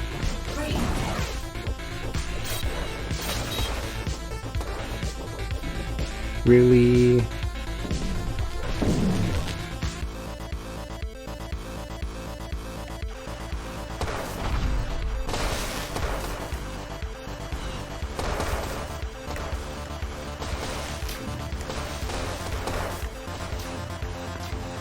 Was that frustrating? Oh, it's fine. I mean, the majority of it right now is just I need to get up. I need to get better at it. I can't really like. There's nothing I can really complain about that I can't manage. I'm just glad you were able to get the D-pad fix in, because I cannot play with analog stick. I'll kill the boss. Let me get like 200,000 or so at a half decent multiplier. I'll kill the boss again. I like how that's like twice now. I like how I'm talking about multiplier and I can't even pick up capsules. One day I will destroy you. I will get my like third heart kill. It will happen. Or at the very least, if I get tired before I end the stream, I'll do a quick run, let the timer run out, and go kill the boss real quick. Ah.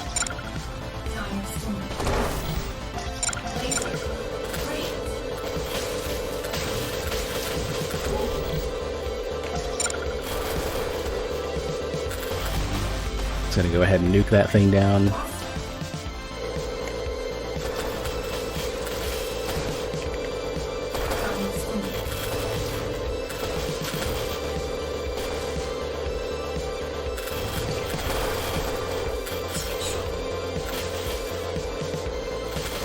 Alright, have a good night, and thanks for stopping by. I know the first stream was kind of messy, so apologies for that.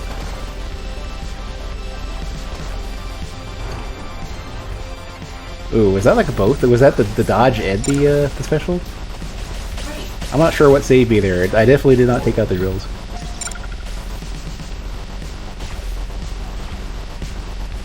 I guess I kind of just like snuck in during the slowdown.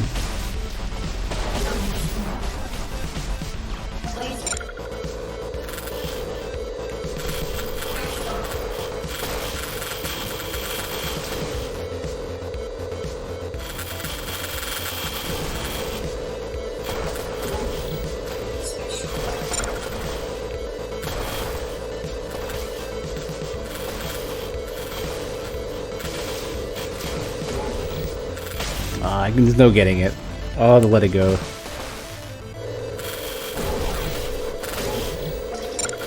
Ah, two of them have missed.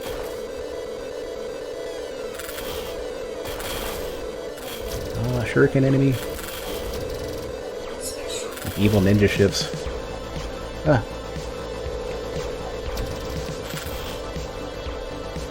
I guess the only, like, the major difference between the ninja star ships and the regular ships seems to just be that the front dual fuselage has a bit more flashiness to it.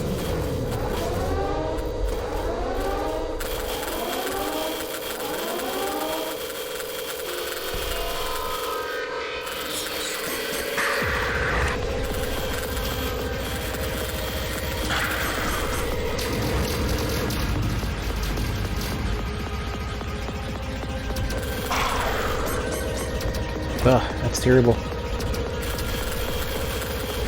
Oh, am I just reading that? Is the health bar the pips on the ship? I got that anyway. Looking for it.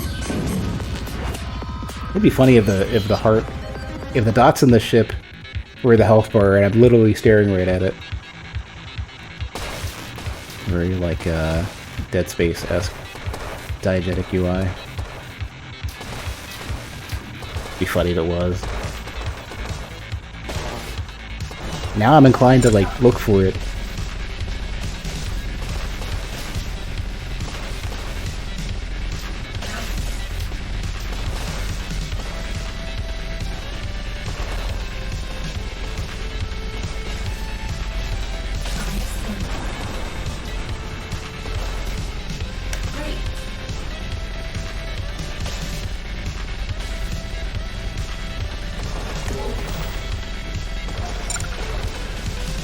Do not want sword.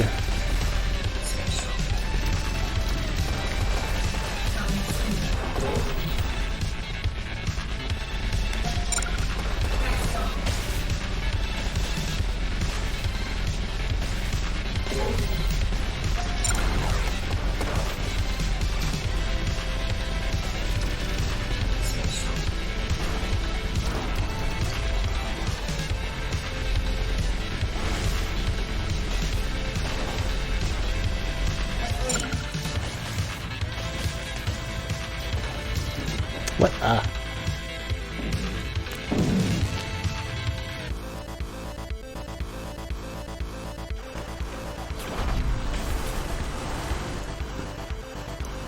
I think this is the sort of loop that everyone's gonna get into. Like, rather than trying to get the boss out of the way, focusing more on just, like, stalling, like, even if it means that they never see the boss, like, almost never.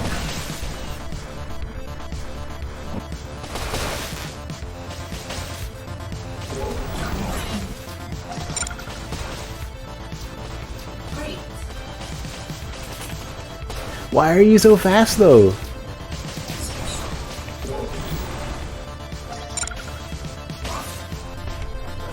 Was I hallucinating that, or did that happen?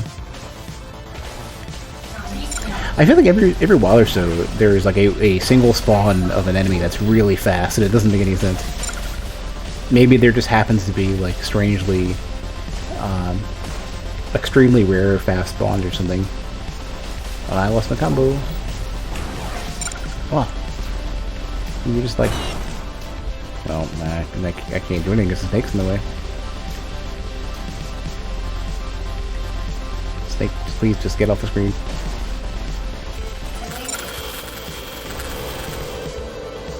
Was a 10-second investment in that snake.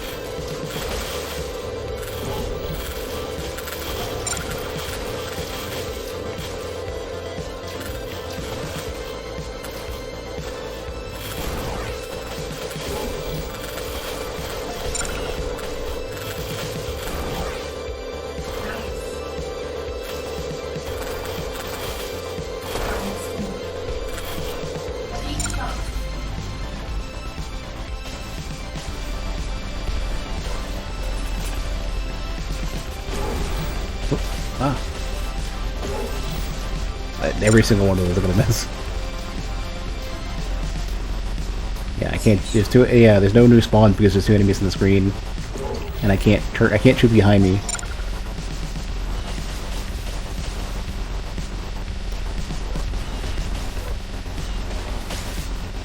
No, don't take sword.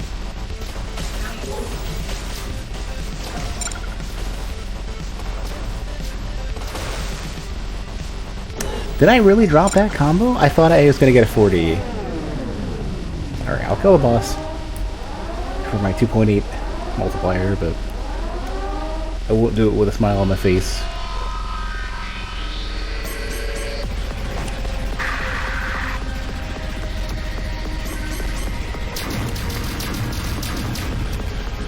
Oh, what? Somehow I managed to miss that. It's really weird too, because like when I wasn't focusing on stalling for time, I was doing way better against the boss. And the moment I started focusing entirely on time and nothing else, then I'm dropping it real quick.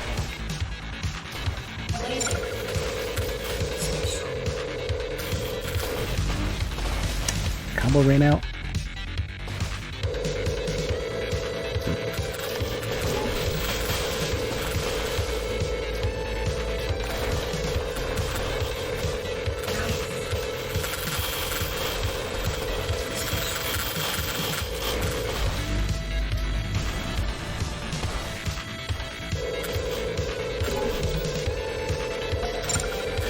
My score is no good for less than 60 seconds left.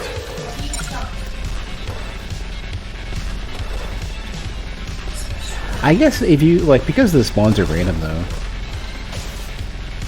you can very easily get like another 50 combo if you just like V-shot a lucky scenario and you know you're suddenly good. A big spawn. One of the busier waves. Get that a couple times in a row and you're good. Special showed up real good, but I gotta address that dude to the left.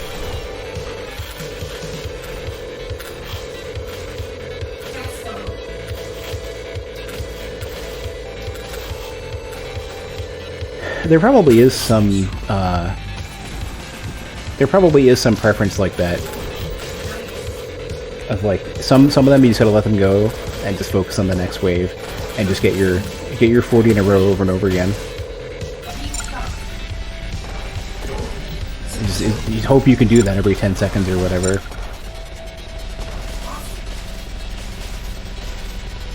Although realistically, getting the 90 is so big though. 90 enemies every 30 seconds is your kind of target.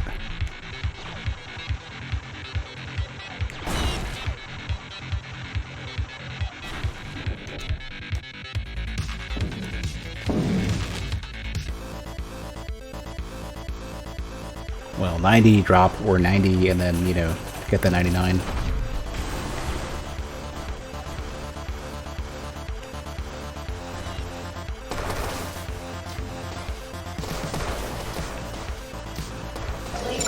Definitely have to do my research, I think. I want to get good scores in this.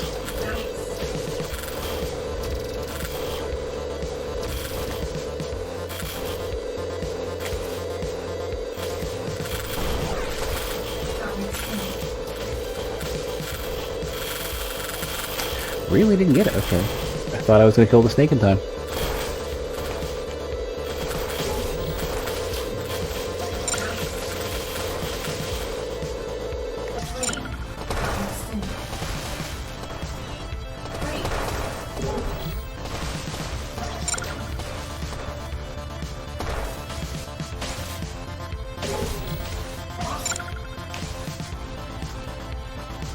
Ah, come on, I needed to kill something.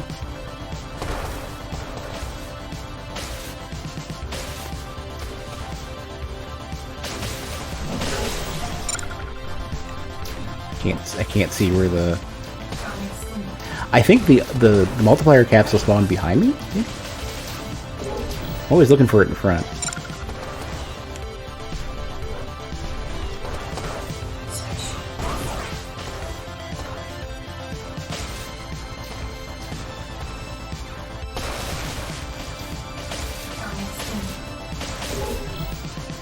Yeah, that's a 20. Yeah. I wanted to eyeball to make sure. Oh. Shouldn't have spent special.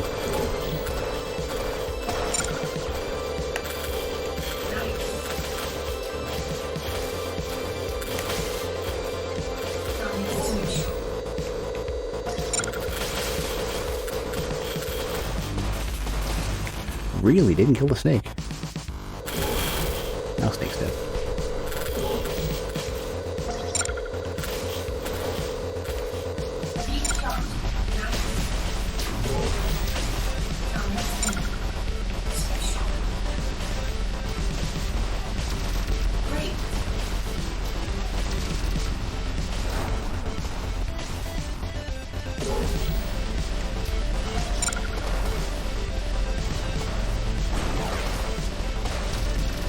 Really starting to get desperate for time here.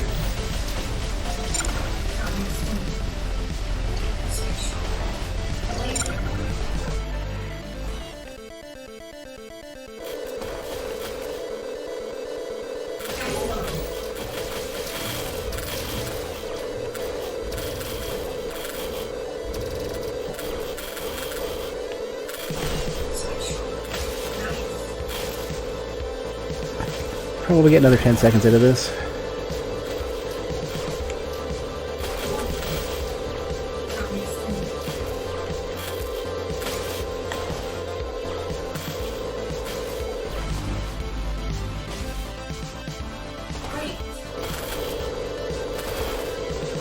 That's all I get.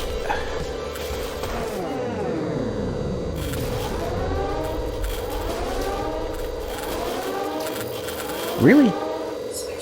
Oh, that enemy is the worst. And another one spawns. How rude.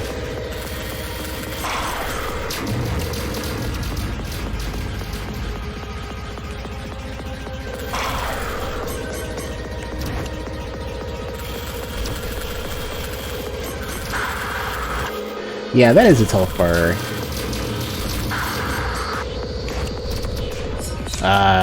I had, and the funny thing is, special came up really, like,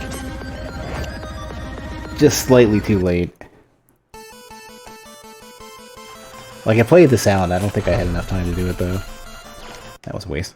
Start over. Like, practically a frame or two too late.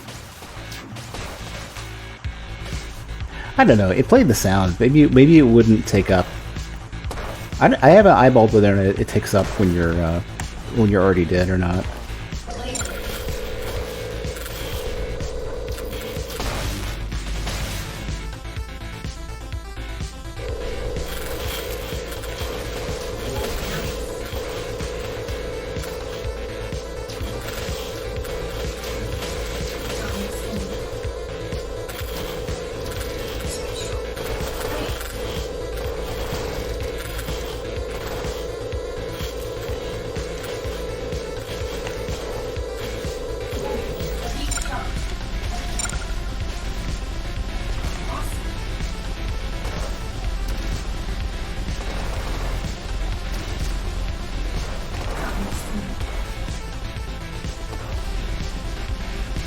I wonder if you're good enough, can you get the timer to go beyond 99?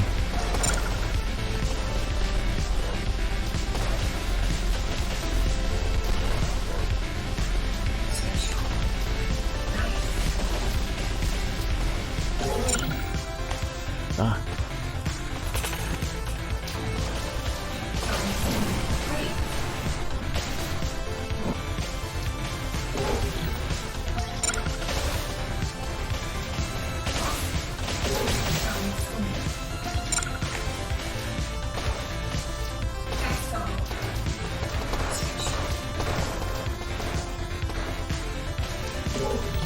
Kind of want to stick with Flame just because it pierces.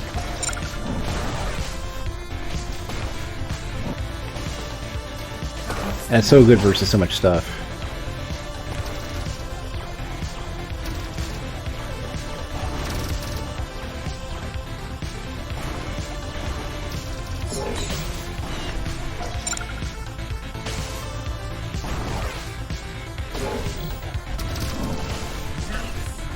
I missed the capsule anyways, like, I used the special just to get that. Oh well. It's fine, at least special will come up quick enough.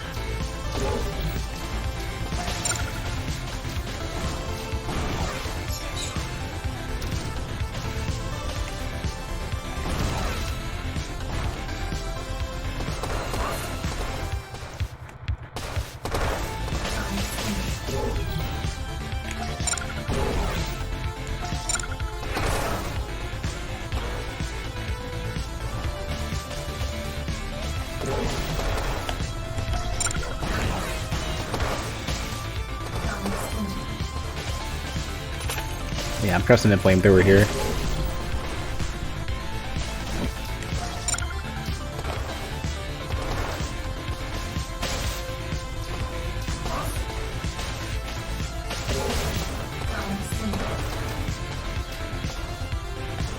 Oh, I should have saved the center.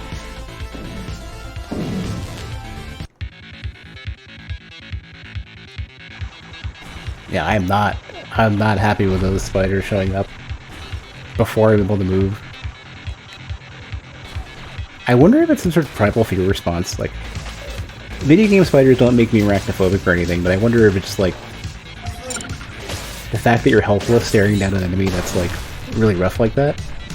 Maybe that's just like a people just typically. It would be kind of, I guess, in the same vein as like if you're playing a fighting game and you're playing one of the fighting games where. You know how you can move before, like Killer Instinct or whatever. The games where some versus games do that, where you can move before the match starts, and like positioning is important or whatever.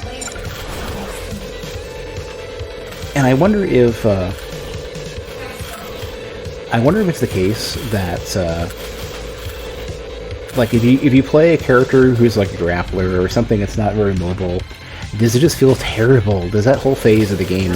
Alright, I created a scenario where the laser's invisible. I'm so good at breaking games, it's ridiculous. This is like my talent. Shame QA doesn't pay very well.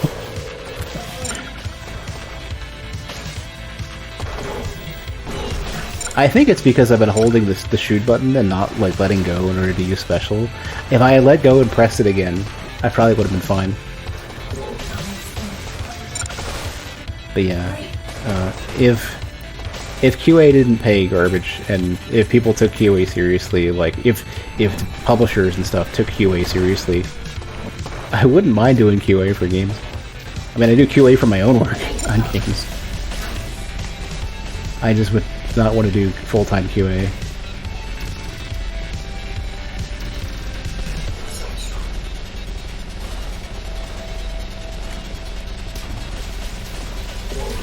Yeah, and QA is so valuable too. Like I treat the QA people I work with very well because they find stuff like that, and the good QA, like you see them digging into that stuff, and they figure out all sorts of weird stuff about how games work.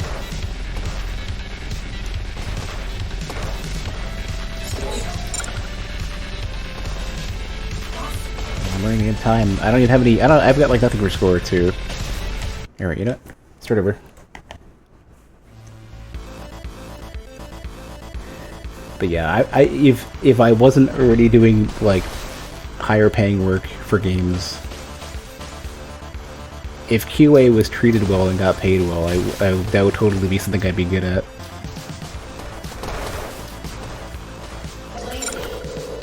That might explain why a lot of the stuff that I work on tends to have a very low frequency of bugs and stuff. Just because like I have that nature already.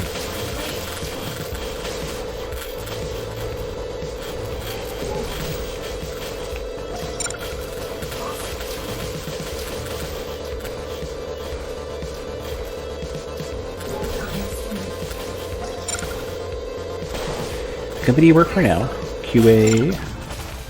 Well, I read some of that. Used to be done by designers on a rotating basis. I definitely agree with getting designers involved, or really anybody involved in QA, even if it's only partial.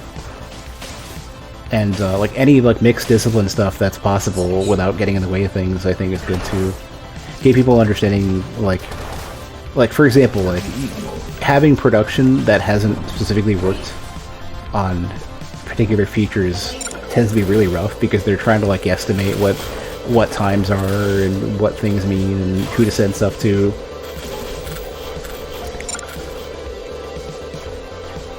If I knew those guys were the Shuriken dudes, then I would have immediately went in front of them.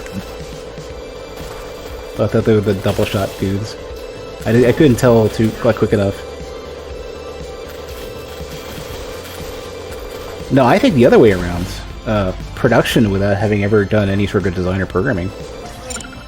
And both are good to have, like, designers having production knowledge is important if you can get it, but the other is harder. Yeah, QA definitely makes you a better designer, for sure. I don't know necessarily if I think design makes you better at QA. I think you really kind of need to be on the QA front of it, or at least been stuck troubleshooting enough of your own bugs, I guess.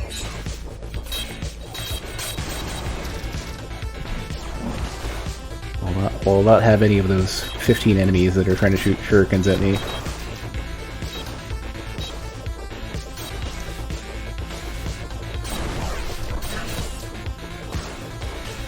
Like my special back.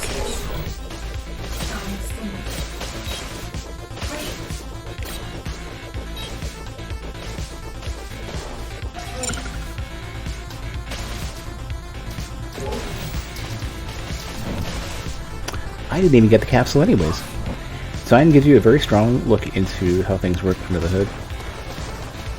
Yeah, I guess I'd agree with that. Like, at least having some designer programming experience on the way in gives you an idea of the types of things that can fail and why they fail, and like how to prod them in such a way to make them break. So yeah, that is true.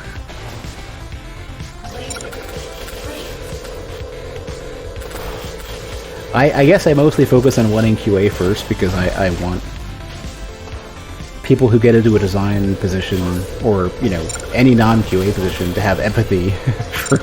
It's like the same way that you want everybody to have done a service industry job at some point, just to know what that suffering is like. You know? Rather than be the people who've never had any experience with service industry stuff, who are super entitled and have no empathy and stuff.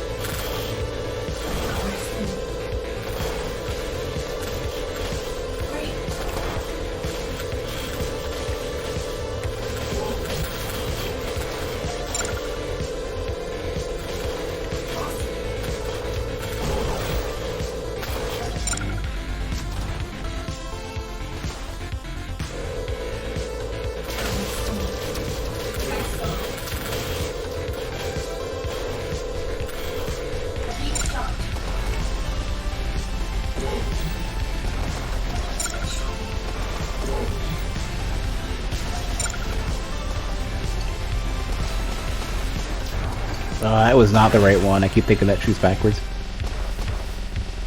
I think it's just because of I can't seem to acknowledge the color of the special. The basic orange one is the one that gives you the back shot. I dodged one. I didn't get the other.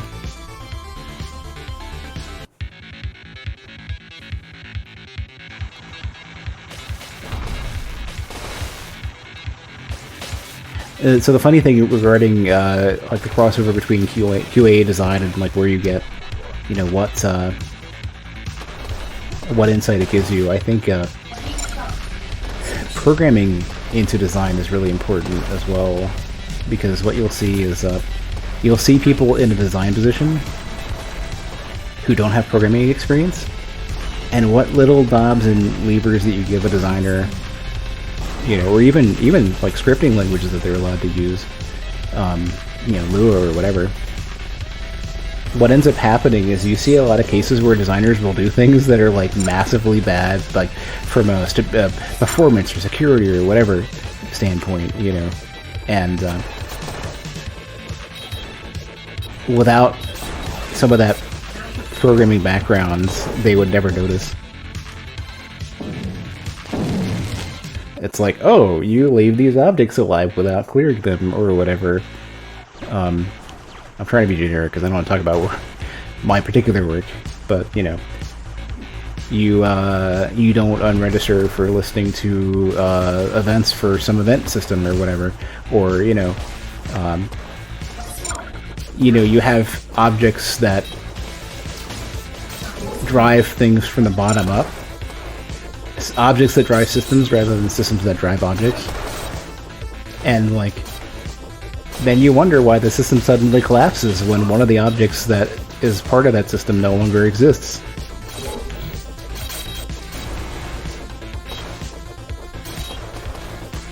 It's like, yep, that's why systems need to exist above and independently of objects. For, you know... I'm talking in very generic terms. I'm talking about object-oriented programming. I'm talking about, you know, a generic object concept.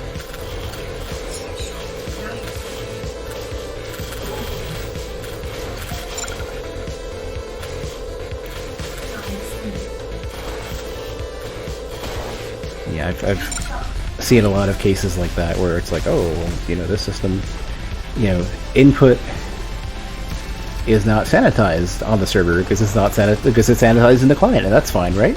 It's like, no.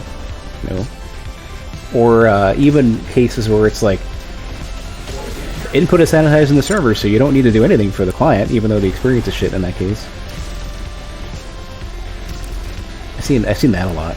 Like, oh, I thought I could have kept going to the left, and it would have been fine.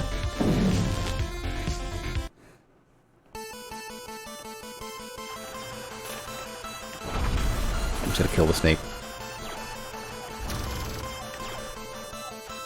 Yeah. One day I'll learn how to do that proper.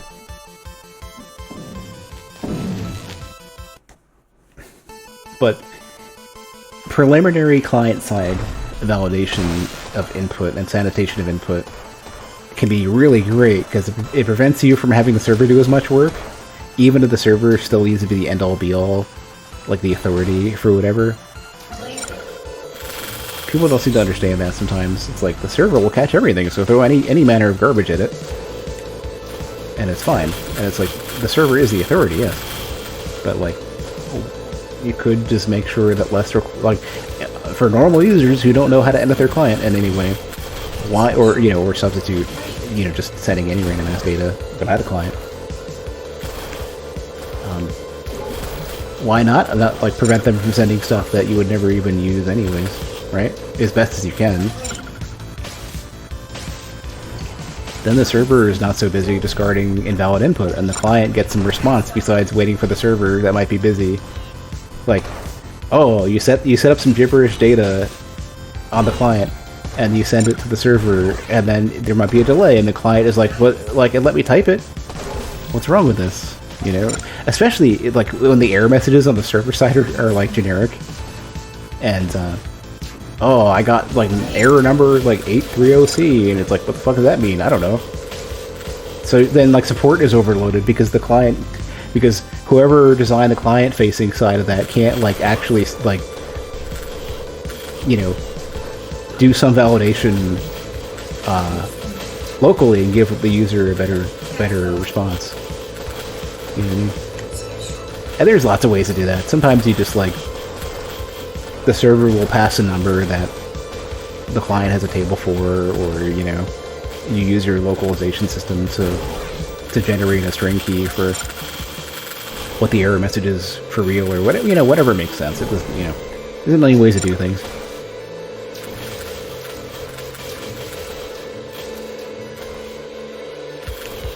Or, you know, even just like, please limit the character length for certain things that you'll never get a certain, like that the server will never accept longer character length for.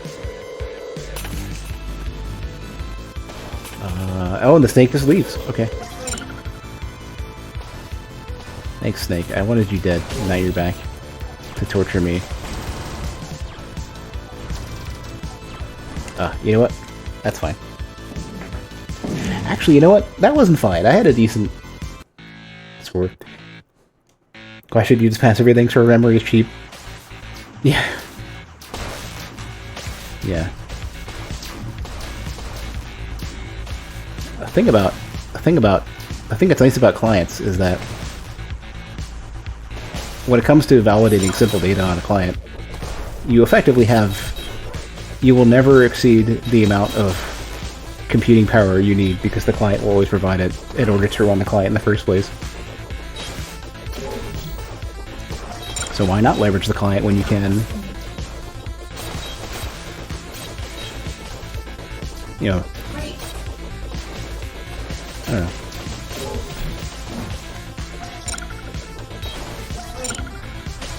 I almost ran right into that. Oh, I hate these. I don't have, oh, it's even worse. Why did I destroy part of it? Why couldn't I just wait? I have no special. I'm just gonna sit here and waste 10 seconds. A lot of clients you've used in... Well, I can't read that.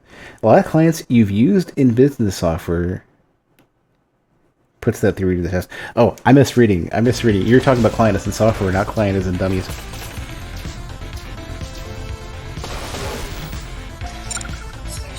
Snake. Snake, why do you do this to me? I have 34 seconds left and 40,000. Let's go.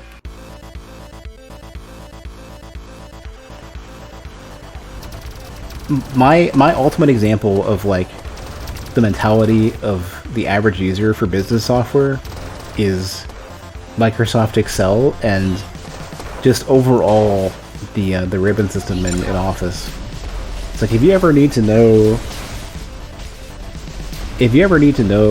like everything you need to know about why, like, what the mentality is for people using business software, it's that somebody decided ribbons and everything in Microsoft Excel was a good idea. And ribbons are the worst. It's like one of the worst suffering inflicted upon somebody that isn't just a war crime.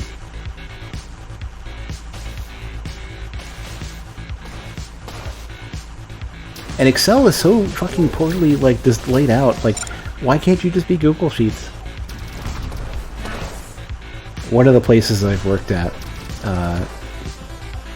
was basically tied to Office.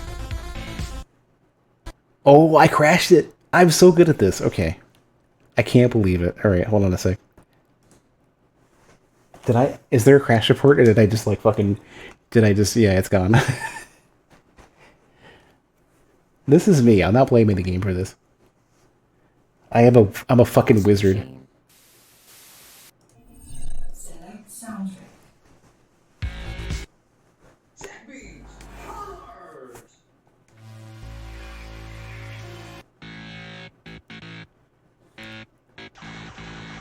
This is why, like, I should probably, like, unless your game is damn near invincible, unless your game is, like, has had the finest of gold leaf truffle encrusted testing, you should keep me away from your video game because I will break it. I don't know if I've played a game where I haven't broken Absolver, Nier Automata. Like, if not full-on crashes, I've certainly broken something in like every game I've played.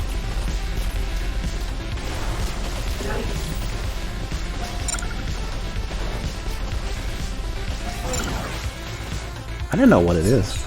Like, something about me is like, I'm the great crash detractor. It's just a shame I'm not in QA. It's just a shame it wasn't worth my time to do QA. Like, full-time QA. So I'm a gold mine for broken shit. I'm like a case study.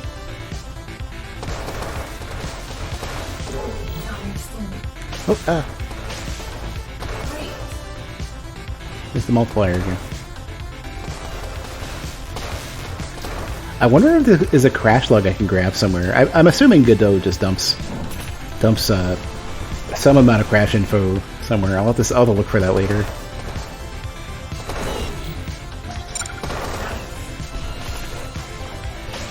Pretty sure I've crashed Primal Light. That's also Godot. Pretty sure I have. I'm not entirely sure. Got that bug in Subnautica where you flip the Cyclops if you put down a gym bag, like a duffel bag, and then the Cyclops, I guess the placement indicator is a physics object in Subnautica.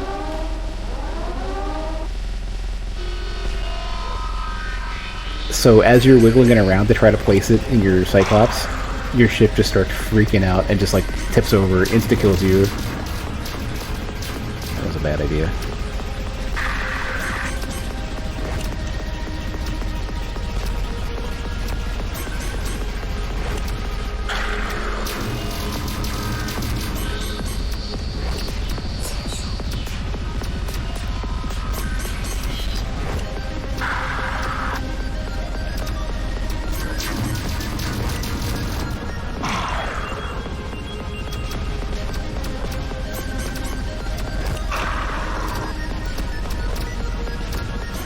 Gotta focus on getting that kill rather than just restarting over and over again. There we go.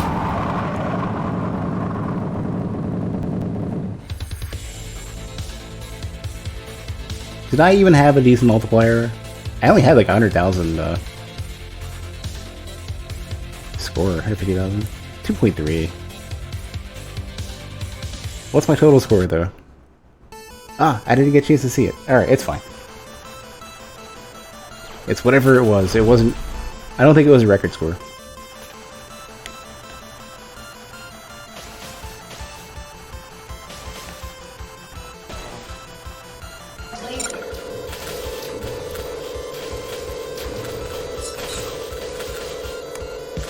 What other weird things have I... So in Nier Automata, I fell through the ground in the middle of a...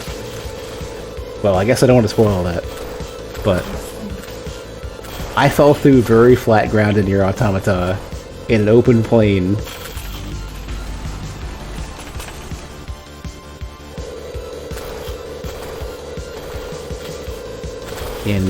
Actually, the funny thing, in Dark Souls 1, I don't even think it was remastered. I'm pretty sure it wasn't.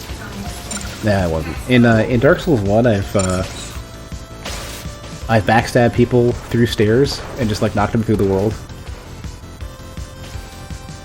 I'm not sure if I've ever crashed Dark Souls, though. Thinking about it. I'm not sure.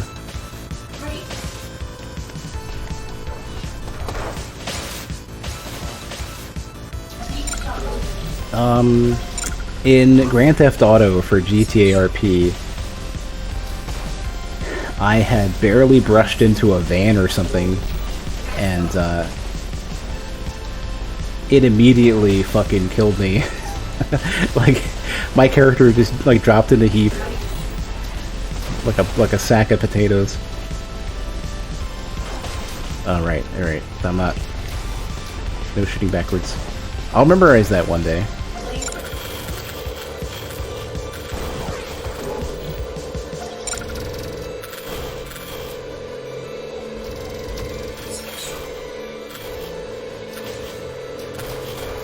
Welcome back, Junk Collector.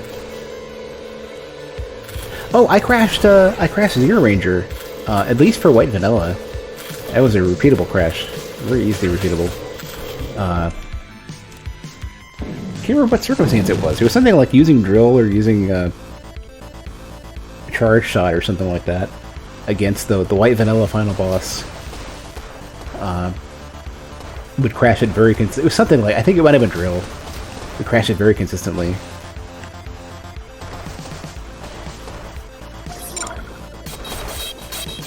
I should really compile a list of all the bugs that I can remember, that I've hopefully gotten footage of.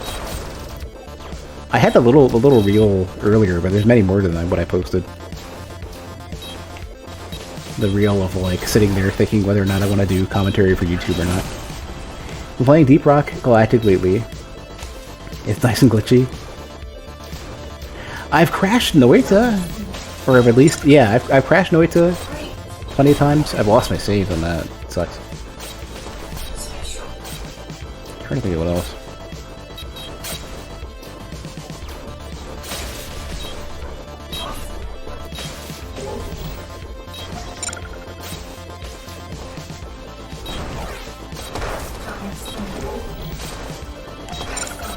Crashing Noita is like a rite of passage. You go into parallel worlds and then just expect them. Like, at some point, you won't be able to reload your save.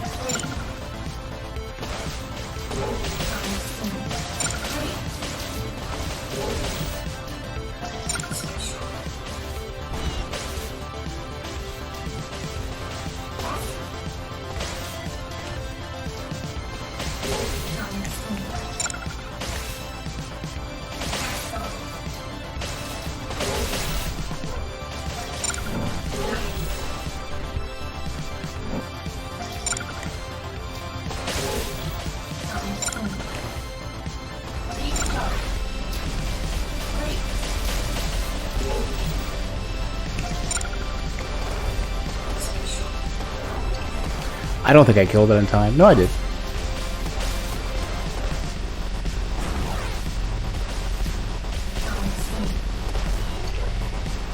Oh no. I need my special, I almost had it. Yeah, I kind of ran into the corner there thinking that I could weasel my way out, but no, I cannot.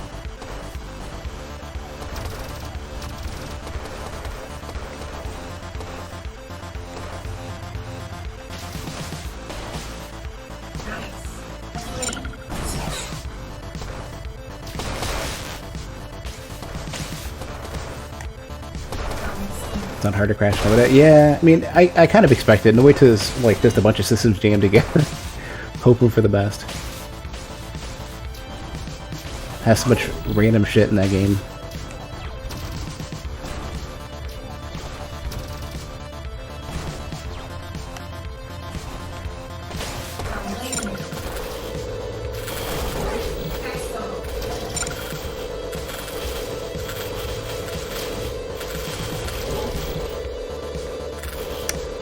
It's like preserve combo, get multiplier. What should you do?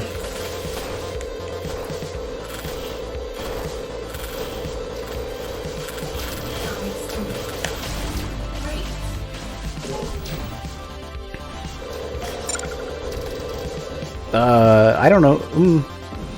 I think it was in the tail end of it, of the dodge roll thing. I've crashed Enter the Gungeon, thinking of dodge roll. I've crashed it at least once, I'm pretty sure.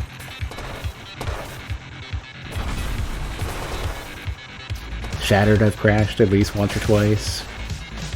That game I kind of expected, though. That game's a really, really big game for the size of their team. Especially as they seem to be very art-focused.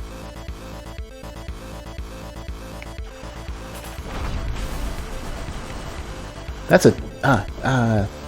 cool dude at the end. Art-focused teams are such a strange concept for me, because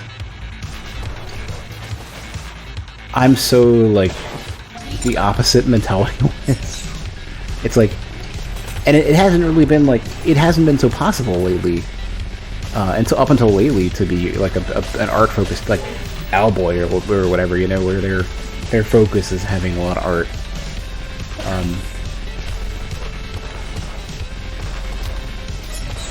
Like, stuff like, you know, Unity and especially like Game Maker, RPG Maker, whatever, have made it easy enough to produce something to where, even if you don't have a lot of technical know-how, you can be an art-focused, you can be an artist as a developer, and it makes me worry about developers' ability to handle... Oh, I dropped my combo there. Technical problems in their games when they're focused more so on just making it look pretty, or maybe have some design chops or whatever. That's another thing I get worried about as well. Of like, art-focused studios having the ability to handle design problems that aren't extremely obvious, whether it's like tuning or whether it's just, you know, weird gameplay things. So we spent some... Yeah, no, I know, like, there's definitely some studios that are like, they have like one heaping helping of programming talent, and without them, you know, their studio is not able to make any traction. They're only able to generate more content for the existing stuff, for, you know, for whatever existing system they have. But it definitely feels like nowadays,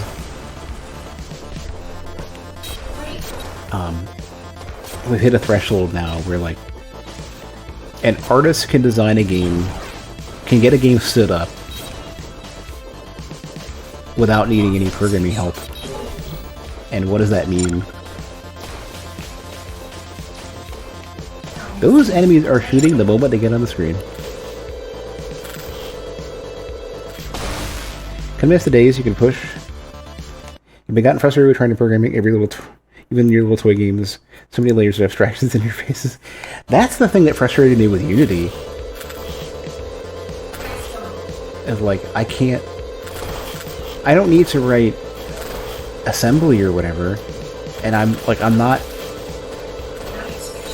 I don't need to do, like, memory management, like, I understand its purpose and its value, but, like, for smaller stuff, you can get by. But it's like the moment I'm sitting there trying to figure out some stupid UI for something, because they won't just make it accessible, if I can't just load up, like, Visual Studio and just type shit in, then I start, like, turning off.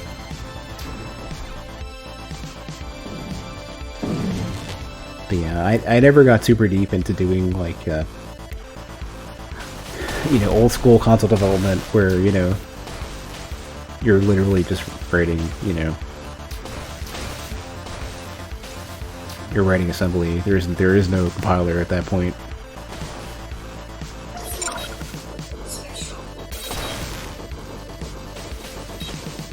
UI is really tough to get memory ownership models for. Well, I don't mean UI in terms of, man, I hate this particular spawn. I don't mean UI in terms of user interface. I mean, in terms of user interface development. I mean UI in terms of, like, I mean more so just, like, I don't want to have a, like, all of these, like, prefab this and that, you know, drop your gameplay logic into a window somewhere, and, like, tunes and values. It's just like, I want to have a JSON file, or I want to have,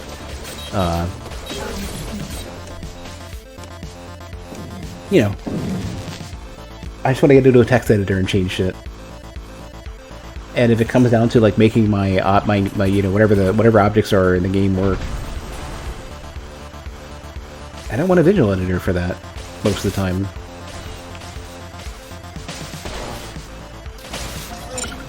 It's sort of, you know, I think the comparison that I kind of have is, like, you know how that, I guess this is kind of the popular thing everyone wants to talk about nowadays, where, you know how there's that that professor that was, like, getting work to their students. I can't remember, like, verbatim what this was, but it was like the professor was trying to get their students to work with some stuff, and the students couldn't find the file because they didn't understand what files and folders were. So the program was complaining about, like, they couldn't access their stuff.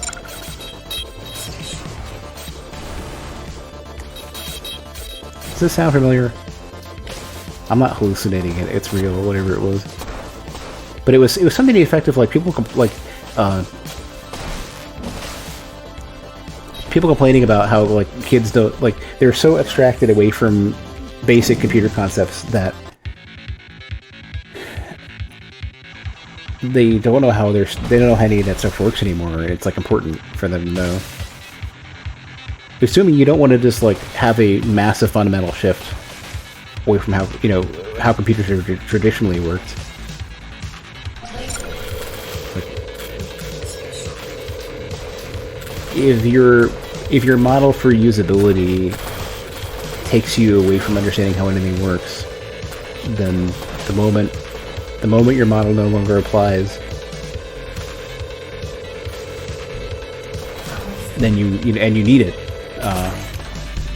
then you're in trouble. It's the same way that, like, the moment you need to make sure that your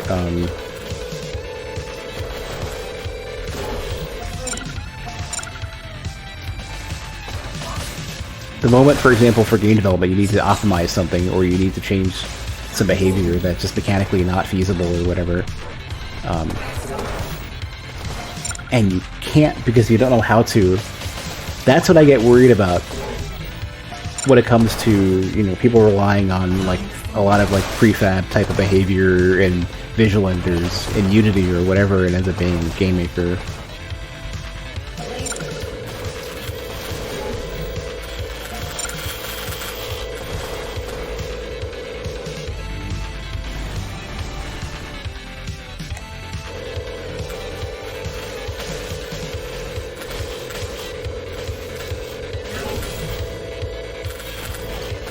Missed the capsule again.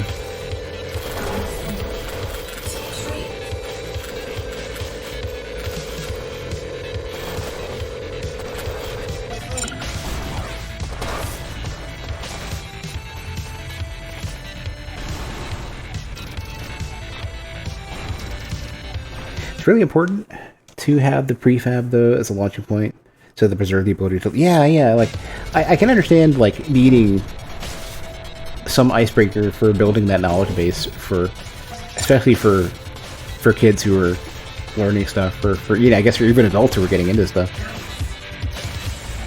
Like, I definitely like. I mean, that's why a lot of people get started with modding tools rather than digging into making their own games from scratch. Just because, you know, they need the ability to tune knobs and see stuff work and get the basic understanding of how things are, what the relationships are between the things that they touch.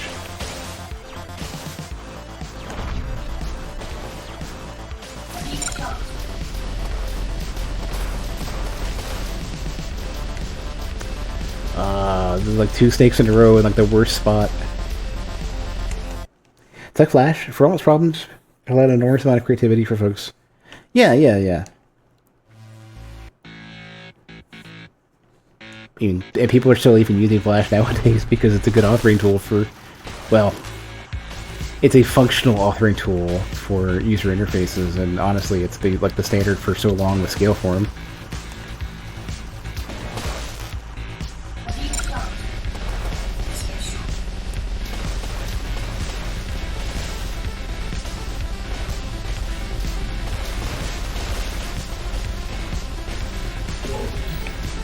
So I definitely get, like, having those types of tools can get you off the ground for sure. Because, man, I want.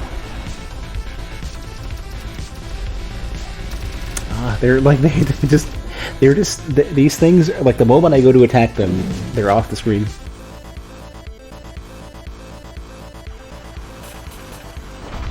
You know, it's funny. I've spent so much time with a robot named Fight on the Switch controller. Now that I'm playing with the PS4 controller, I can.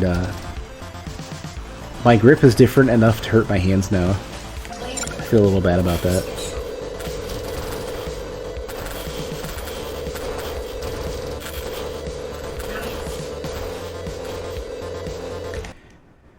Let me see. Yeah, just the flash bit.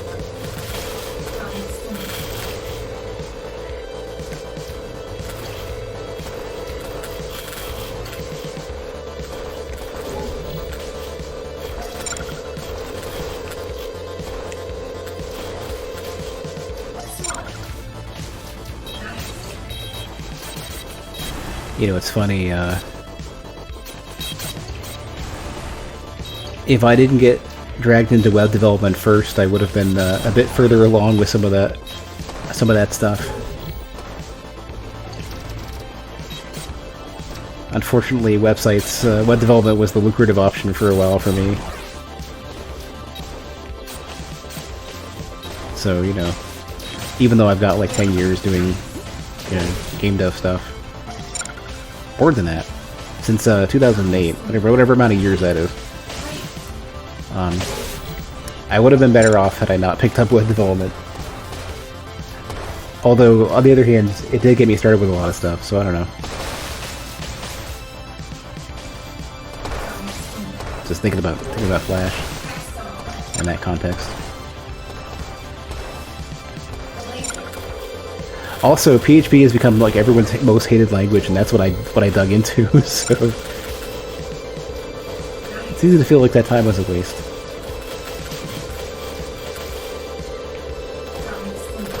So many people loathe PHP. PHP is very functional. I think part of the hate for PHP must have been like PHP 4-ish. Before they started adopting like an object-oriented model. Maybe? I don't know. Now PHP is at like 7 or 8. I don't even know. Like every while or so, my web host will tell me we've upgraded to the newest version of PHP, and I'm like, I've done almost no PHP in forever. I've only done a bit of PHP to make my website. to make some minor things for my website.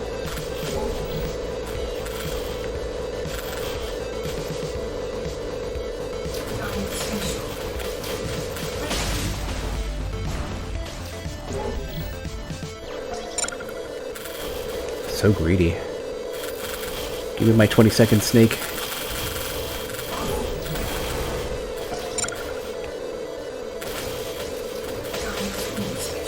There's 20 seconds.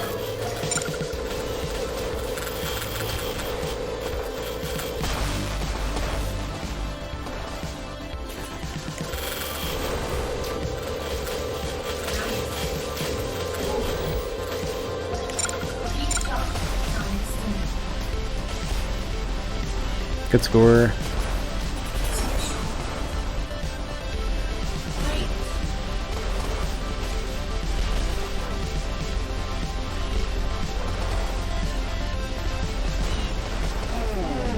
Oh well. Yeah, dude. That's true. That's true, Junk Collector.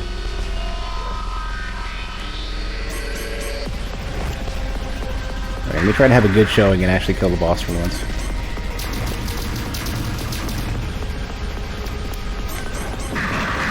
That was a risk. That was a risk and a half. I should have died there.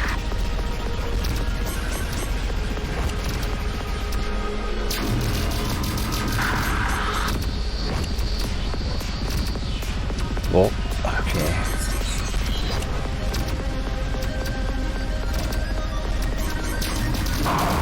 There we go, okay. What did I get points-wise? I'm gonna let it run out. I'm gonna let the victory screen finish for once.